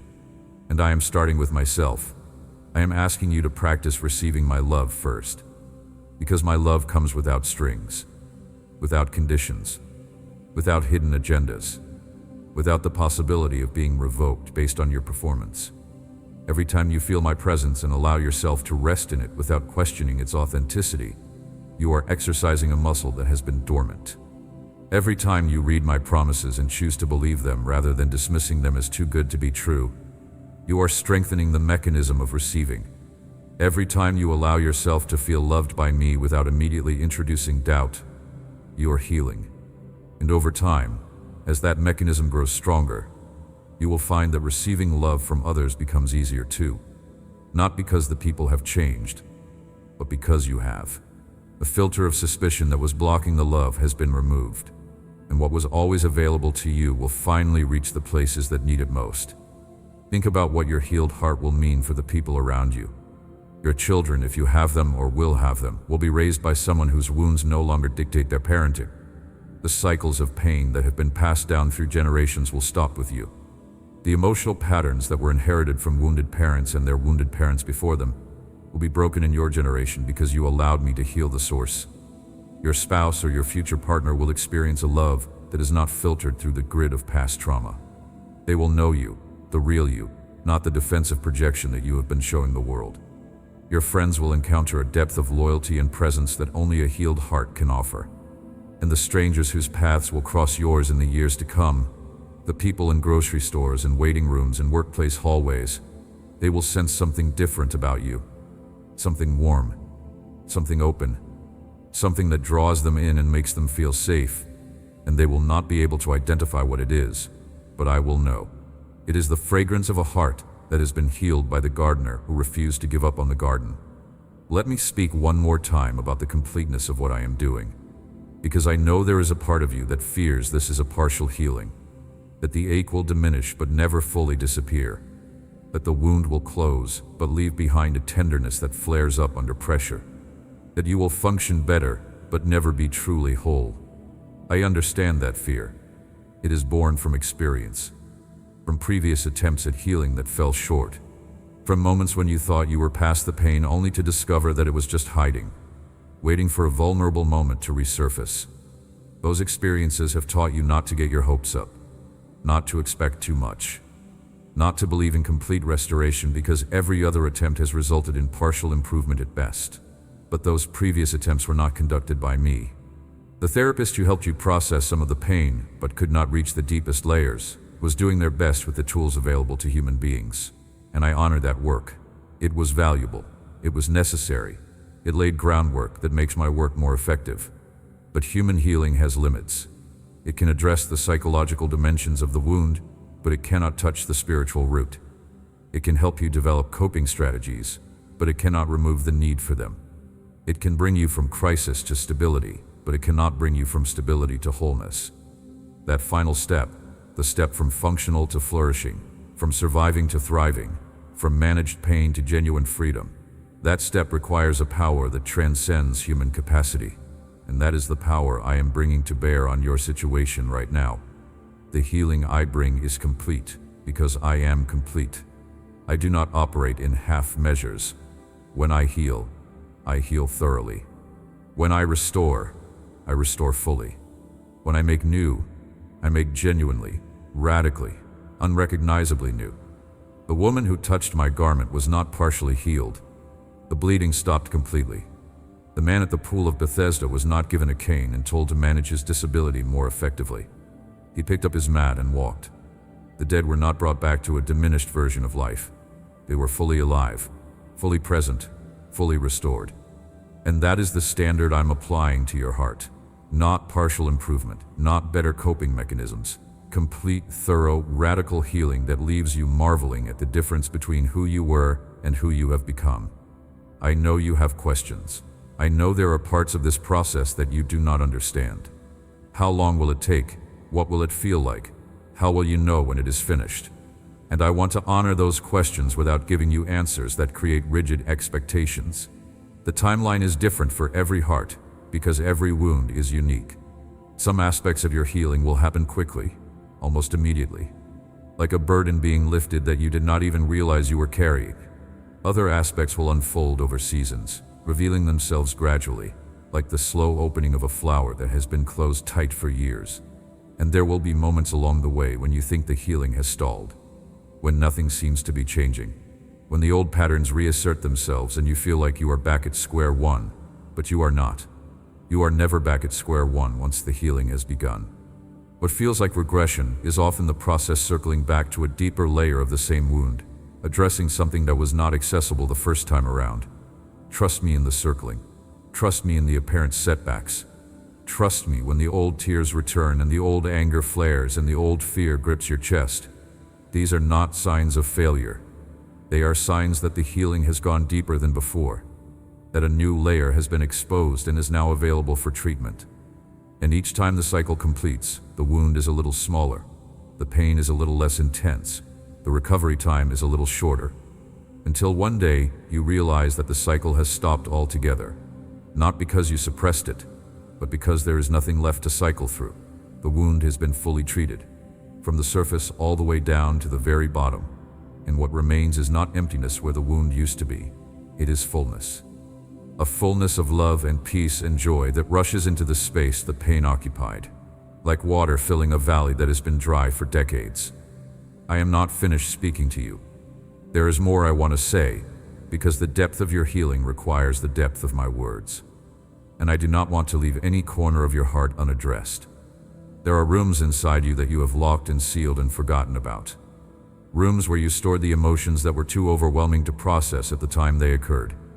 Rooms where grief lives in compressed form, packed tight like files in an overstuffed cabinet, each one containing a memory that was too painful to examine when it happened. You shoved it in the room, closed the door, and moved on because survival demanded forward motion, even when your soul was begging you to stop and process what had just happened. I know about every one of those rooms. I know what is stored behind every locked door, and I am not going to force them all open at once. That would overwhelm your system in a way that does more harm than good. Instead, I am going to approach each room one at a time, at a pace that your heart can handle. I will sit outside the door with you and wait until you are ready to turn the handle. And when you do, when you finally open that door and look at what has been stored inside, I will be standing right beside you. Not behind you, not in front of you, beside you, shoulder to shoulder. So that whatever emerges from that room encounters not just you, but me. And nothing that comes out of those locked places is stronger than what I bring to the encounter. There is a room where the memory of the first betrayal lives. Not the most recent one, the first one. The one that happened so early in your life that you barely have language for it. You may not even recognize it as a betrayal because you were so young when it occurred that your understanding of trust and safety was still being formed. But something happened. Someone who was supposed to protect you did not. Someone who was supposed to be your safe harbor became the source of the storm, and that early wound became the template for every relational experience that followed. It became the invisible blueprint that shaped your expectations, your fears, your patterns of attachment and withdrawal. Everything that has happened since that first wound has been, in some way, connected to it. And healing the later wounds without addressing the first one is like cutting the branches off a weed while leaving the root intact. The surface looks clear for a while, but eventually the weed grows back because the source was never addressed. I am going to the root. With your permission and at your pace, I am going to the very beginning of the wound pattern, and I am treating it there, at its origin. In the place where a young heart learned something it was never supposed to learn. In the place where trust was first violated and the world became unsafe. That place has been protected by so many layers of defense that reaching it will require patience and gentleness, and a level of trust that may feel impossible right now. But I am patient, I am gentle, and I am trustworthy. Not in the way humans are trustworthy, which is imperfect and inconsistent. I am trustworthy in the way that the sun rises and gravity holds and the tides respond to the pull of the moon. It is not a choice I make. It is a fundamental quality of my being. I could not betray your trust any more than the sun could choose not to shine. It is simply not in my nature. Let me talk to you about the beauty that comes after the devastation. Because this conversation has been heavy with the reality of your wounds, and while I will not apologize for addressing the pain directly, because avoiding it is what got you to this point of accumulated injury, I also want to make sure you see what is on the horizon, the landscape after the storm, the first green shoots that push through the blackened earth after a wildfire. The stunning, almost defiant beauty that appears in precisely the places where destruction was most severe. Have you ever seen a forest after a fire? In the immediate aftermath, there is nothing but devastation. Charred trees standing like skeletons against a gray sky. Ash covering the ground in a thick, suffocating blanket. The air heavy with the smell of smoke and loss. It looks like nothing will ever grow there again. It looks like the land has been permanently ruined. But beneath the ash, something extraordinary is happening. The heat of the fire cracked open seeds that could not have germinated any other way. Seeds that were locked in hard shells, waiting for the exact conditions that only a fire can produce. And as the rain comes and the sun shines on the ash-covered ground, those seeds begin to sprout. Green appears where there was only black. Life emerges where there was only death. And within a few seasons, the forest that grew from the ashes is denser, more diverse, and more vibrant than the forest that existed before the fire. The destruction was real. The devastation was genuine. But it was not the end of the story. It was the necessary precursor to a new beginning that could not have happened any other way. Your heart is that forest. The fire was real. The destruction was genuine. I am not minimizing it, or romanticizing it, or pretending that the devastation served some tidy cosmic purpose that makes the suffering acceptable. Pain is pain. Loss is loss. And what happened to you was not part of my original design for your life. But what I can do, what I specialize in doing, is take the scorched earth of your heart and produce from it a beauty so stunning that it takes your breath away. Not in spite of the fire, but through the unique conditions that only the fire could create. There are qualities being developed in you right now that could not have been formed any other way. A tenderness toward the broken that comes only from having been broken yourself. A wisdom about relationships that comes only from having navigated the wreckage of shattered trust. A depth of faith that comes only from having clung to me in the darkest moments when everything else was burning. These qualities are precious. They are rare. They are the kind of spiritual treasures that money cannot buy, and privilege cannot produce, and comfort cannot cultivate. They are born exclusively in the furnace of affliction. And while I would never choose the furnace for you, while I would never inflict the wounds that have brought you to this place, I am absolutely determined to ensure that the furnace does not get the last word. The fire destroyed some things, but it also unlocked seeds that are now germinating in the ash. And the garden that grows from this devastation will be a source of wonder and healing for everyone who encounters it. I want to come back to the specific promise I am making to your capacity to love and to trust. Because these two abilities are the most fundamental expressions of a healthy heart, and they are the abilities that have been most severely damaged by what you have been through. Without the capacity to love freely, every relationship becomes transactional, a careful exchange of emotional currency in which you give only as much as you can afford to lose.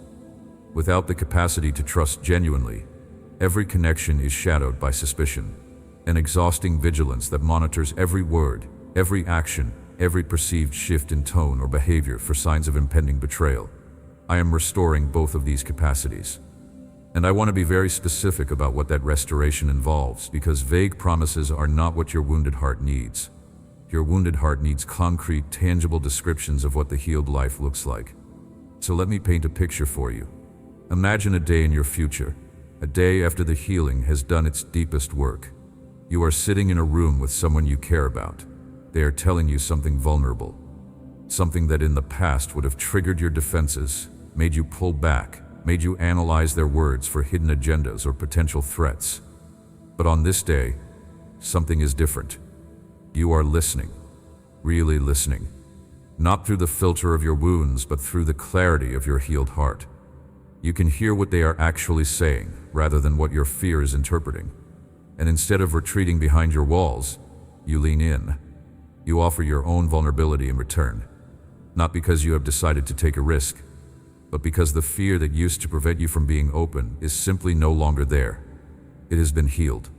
The nerve that used to fire every time someone got too close has been treated with my oil, and it no longer sends signals of alarm when intimacy approaches. And in that moment, sitting with that person, fully present, fully open, fully alive to the beauty of genuine human connection, you will experience a joy so profound that it will make everything you went through worth it. Not because the pain was good, but because the life on the other side of the pain is so incomparably beautiful that the suffering pales in comparison. That is not a fantasy. That is your future. I am building it right now, brick by brick, layer by layer, healing by healing. And the fact that you cannot see it yet does not mean it is not real. The foundations of buildings are invisible to those standing on the surface, but they are there, holding everything up, making everything possible. And the foundation I am laying in your heart right now is going to support a life of connection, joy, purpose, and love that exceeds anything you have dared to imagine. Not to their previous state, because their previous state was actually more fragile than you realized. Before the wounds, your love and trust were untested. They functioned well because they had never been challenged. Like a bridge that looks strong until heavy traffic crosses it, your capacity to love and trust appeared solid until the weight of betrayal revealed the weaknesses in the structure. The restored versions of these capacities will be different. They will be stronger because they will have been rebuilt on a foundation that has already been tested. They will be wiser because they will incorporate the lessons learned from the failure of the original structure. And they will be more flexible because rigidity is what caused the original bridge to crack under pressure. The new structure will have the ability to absorb impact without breaking, to bend without snapping, to endure stress without structural failure. What does restored love look like in practical terms? It looks like giving without keeping score, investing in people without demanding guarantees, opening your heart without requiring a contract. It does not look like recklessness. It looks like generosity. The generosity of someone who has an abundant supply rather than someone who is operating from scarcity. And that abundance comes from me. When I restore your capacity to love, I do not merely repair your existing reserves. I connect you to an unlimited source, my love.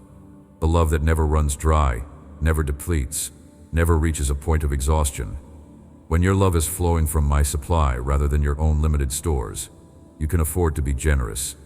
You can afford to give without calculating whether you will have enough left for yourself, because the supply is infinite. And the more you give, the more flows through you, because that is how my love works. It is not like a reservoir that empties as it is distributed. It is like a spring that flows more powerfully the more it is drawn upon. What does restored trust look like in practical terms? It looks like the ability to give people the benefit of the doubt without ignoring red flags. It looks like extending grace generously while maintaining healthy boundaries. It looks like entering new relationships with open hands rather than clenched fists, while still possessing the wisdom to recognize when openness is being exploited. Restored trust is not blind trust. It is discerning trust. It is the kind of trust that a wise investor has in a market they understand deeply. They take risks because the potential reward justifies the risk. But they do not take foolish risks because they have learned to read the signs and evaluate the evidence. Your restored trust will have that quality. It will be brave without being blind, open without being naive, available without being reckless. And underneath both of these restored capacities, holding them up like the foundation beneath a building, will be your trust in me. That is the bedrock. That is the non-negotiable. Because human relationships will always involve a measure of uncertainty. People are imperfect. They are inconsistent. They have bad days and blind spots and moments of selfishness that can cause pain, even without malicious intent. And if your emotional stability is built on the expectation of perfect behavior from imperfect people, you will be disappointed again and again.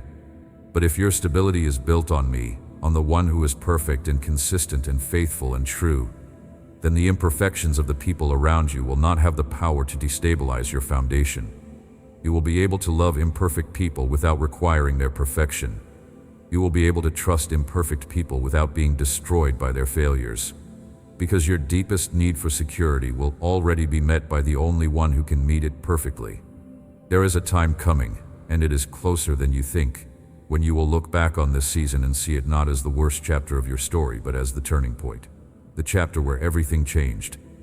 Where the accumulated weight of years of unhealed wounds finally became the catalyst for a complete transformation. Where the pain that you thought would destroy you instead became the raw material for the most beautiful version of your life. And in that moment of looking back, you will not feel bitterness toward the people who wounded you. You will not feel anger toward the circumstances that broke you. You will feel a profound and overwhelming gratitude toward the one who refused to leave you broken, who sat with you in the ashes, who poured oil on your wounds and balm on your scars and gold in your cracks, who spoke truth when lies were louder and whispered hope when despair was screaming, who held your hand through the darkest valley and never once let go. That one is me, the one who never gave up on you, the one who watched you build your walls and loved you anyway, the one who saw your performance of strength and was not fooled for a second but loved you through it all the same, the one who held your tears in sacred regard and never once told you to stop crying, the one who stood between you and the full force of what was coming against you, absorbing the blows you never knew about, deflecting the attacks you never saw, intervening in situations you were never aware of. There is an entire history of my protection in your life that you know nothing about. Dangers that were redirected, relationships that were blocked because I could see the destruction they would bring, even though you could only see the attraction. Doors that were closed because what was on the other side would have finished what the original wound started. You have been frustrated by some of those closed doors. You have questioned my goodness when things did not go the way you wanted. But every closed door was an act of love from a father who could see the full picture when you could only see one small corner of it. And I am holding your hand right now. Not metaphorically, not symbolically. Right now, in this moment. With a grip that is gentle enough to avoid causing pain, but firm enough that nothing can pull you away. I am holding on, and I will keep holding on through every phase of the healing. Through the uncomfortable moments when old emotions surface. Through the frightening moments when vulnerability feels dangerous. Through the confusing moments when progress seems to reverse. Through the lonely moments when you feel like no one understands what you are going through. I am holding on through all of it. Because you are mine. And what is mine, I do not let go of. Let me speak to you about one more thing before I seal these words over you. The matter of patience with your own healing. Because I know your tendency. I know the way you measure yourself against standards that no human being could realistically meet. I know how you compare your progress to the progress of others and conclude that you are falling behind.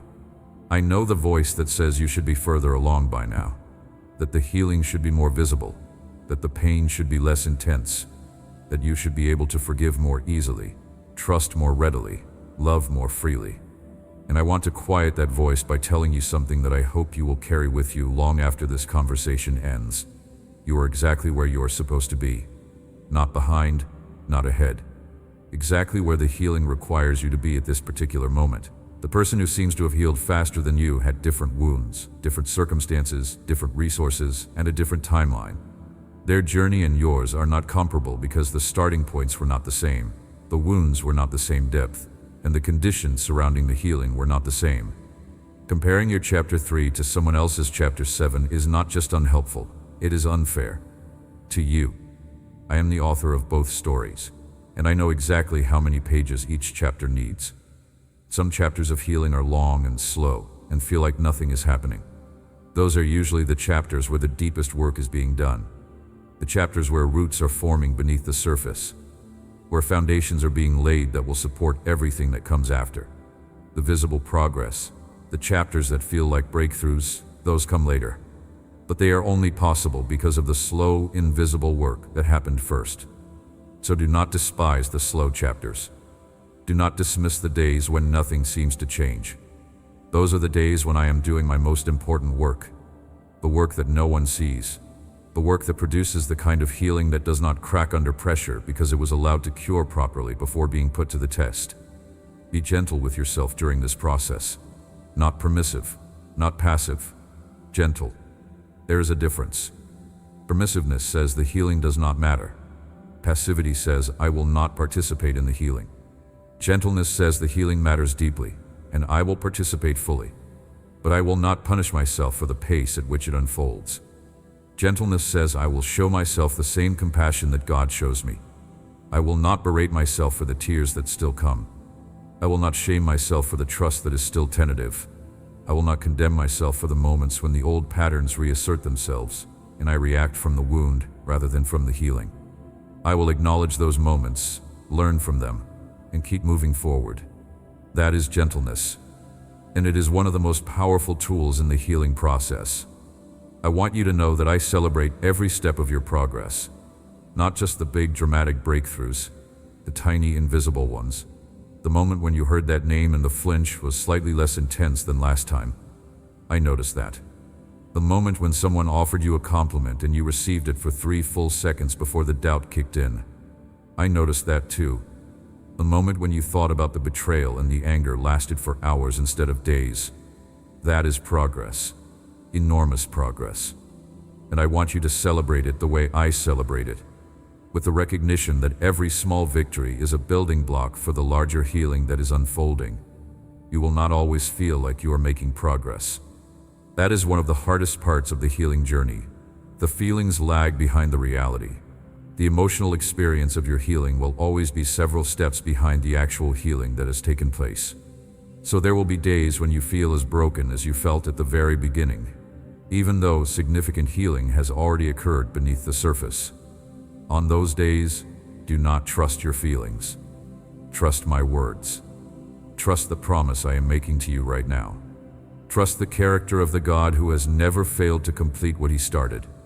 And if you cannot manage full trust on those difficult days, that is acceptable too. Just do not go backward. Just hold your ground. Just survive the day and know that the next one will be a little bit easier, because that is how healing works. Not in a straight line upward, in a jagged, unpredictable, sometimes frustrating pattern that nonetheless trends in the direction of wholeness. And I am with you in every jag, every setback, every confusing twist. I am with you, and that is enough. I am going to seal these words over your heart now.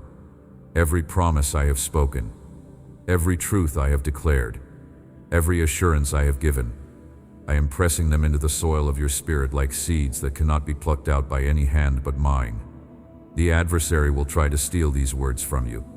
He will try to convince you that this was just an emotional experience that will fade by the time you move on with your day. He will try to minimize what has happened between us in this conversation, reducing it to a pleasant moment rather than a transformative encounter.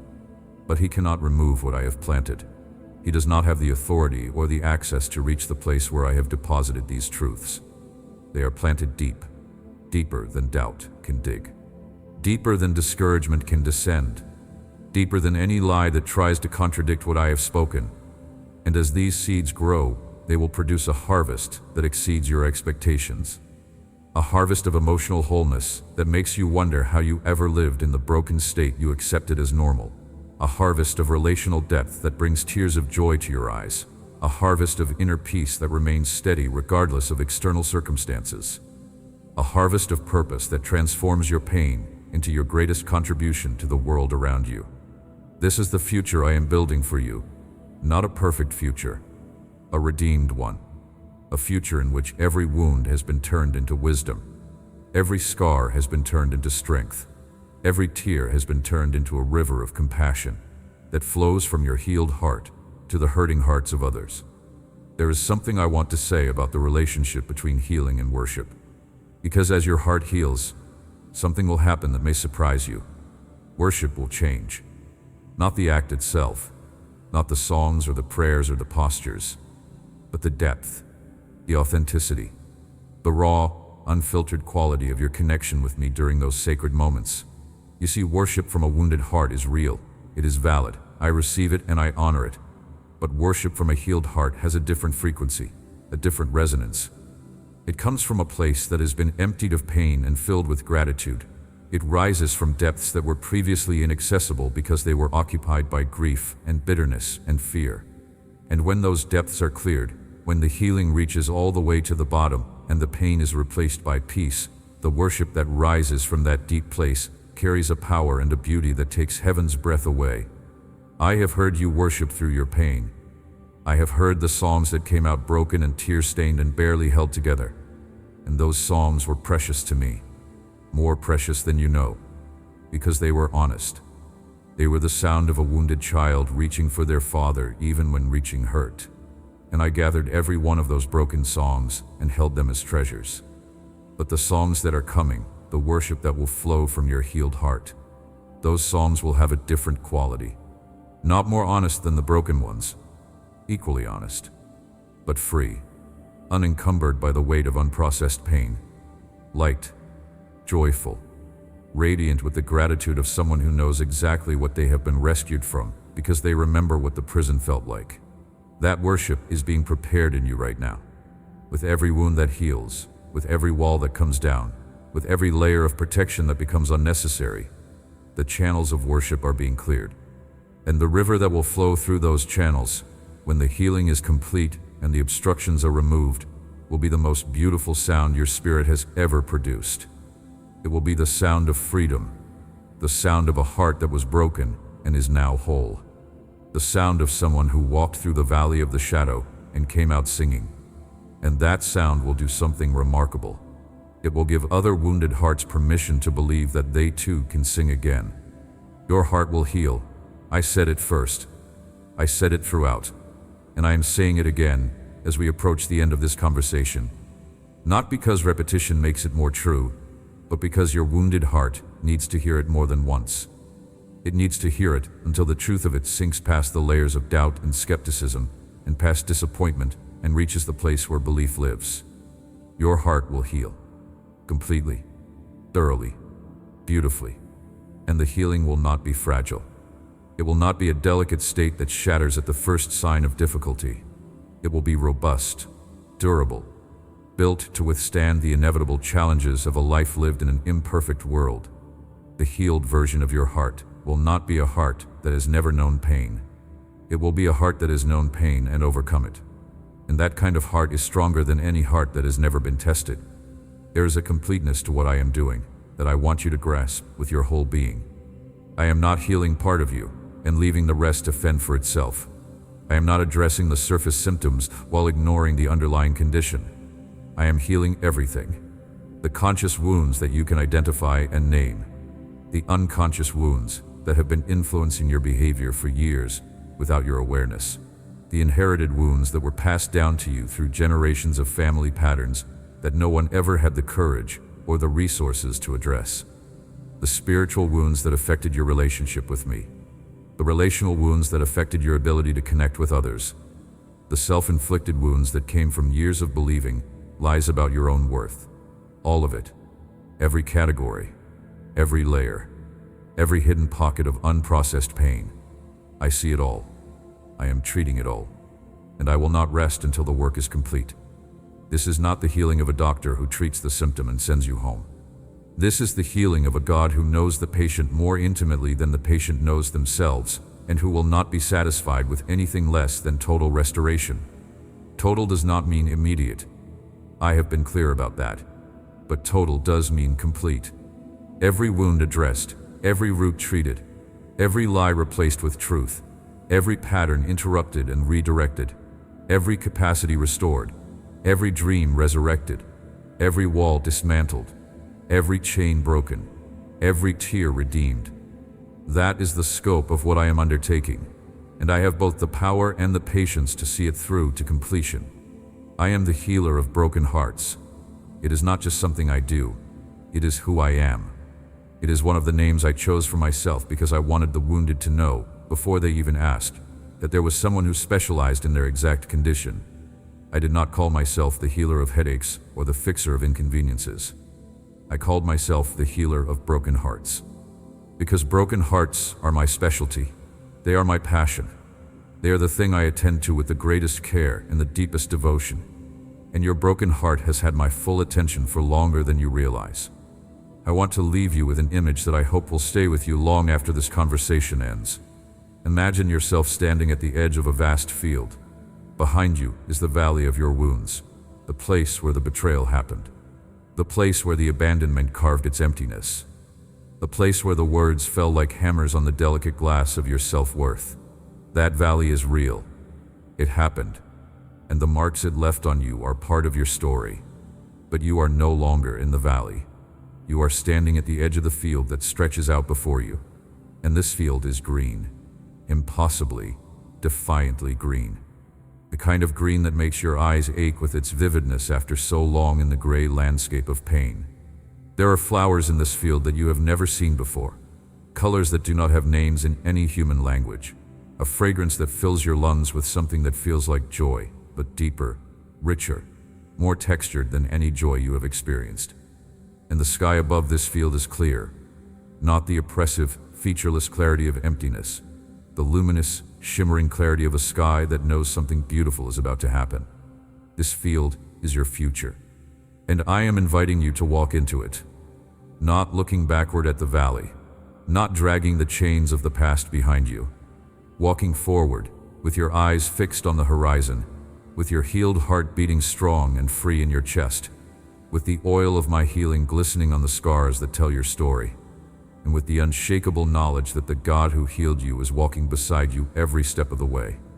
So receive the healing, not passively, like someone who has given up and is simply letting things happen, actively, intentionally, like someone who has decided to cooperate with the work I am doing.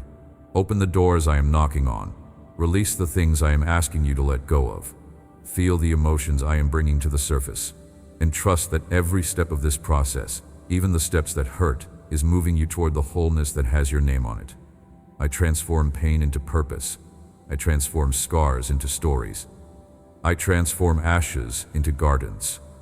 And I am transforming you, right now, in this very moment, into the fullest, freest, most healed version of yourself that you have ever been. Not the version the wounds created, not the version the walls protected, the version I always intended, the version that was hidden beneath layers of trauma and fear and self-protection. That version is emerging, and the world will be better for it. The people in your life will be richer for it, and your own soul will finally experience the peace and wholeness and joy that it was designed to carry from the very beginning. Your heart will heal completely. The betrayal will lose its power over your peace. The abandonment will lose its grip on your sense of worth. The words that were spoken against you will lose their authority over your identity. The walls will come down, not because they were forced, but because they are no longer needed. The garden will bloom again with a beauty that surpasses anything that existed before the storms. The vessel will hold water again, stronger than before, more beautiful than before. The gold of my love running through every crack like rivers of light. And the dry bones of your emotional life will stand up and breathe and move and dance with a vitality that testifies to the world that the God who heals is real and active and deeply, passionately, relentlessly devoted to the restoration of his children. Receive it, believe it, walk in it, because the one who promised it is faithful, and what I promise, I always deliver. Amen. If this message touched your heart, share it with someone who needs to hear these words of healing and restoration. There is someone in your life right now whose heart is breaking, and these words could be the beginning of their healing journey. Type Amen in the comments if you receive this promise of complete emotional healing. Subscribe to this channel and turn on notifications so you never miss a message from God. Save this video and come back to it whenever the old wounds try to speak louder than the promises of God. You are not alone in this journey. You are loved, you are seen, and your heart will heal completely.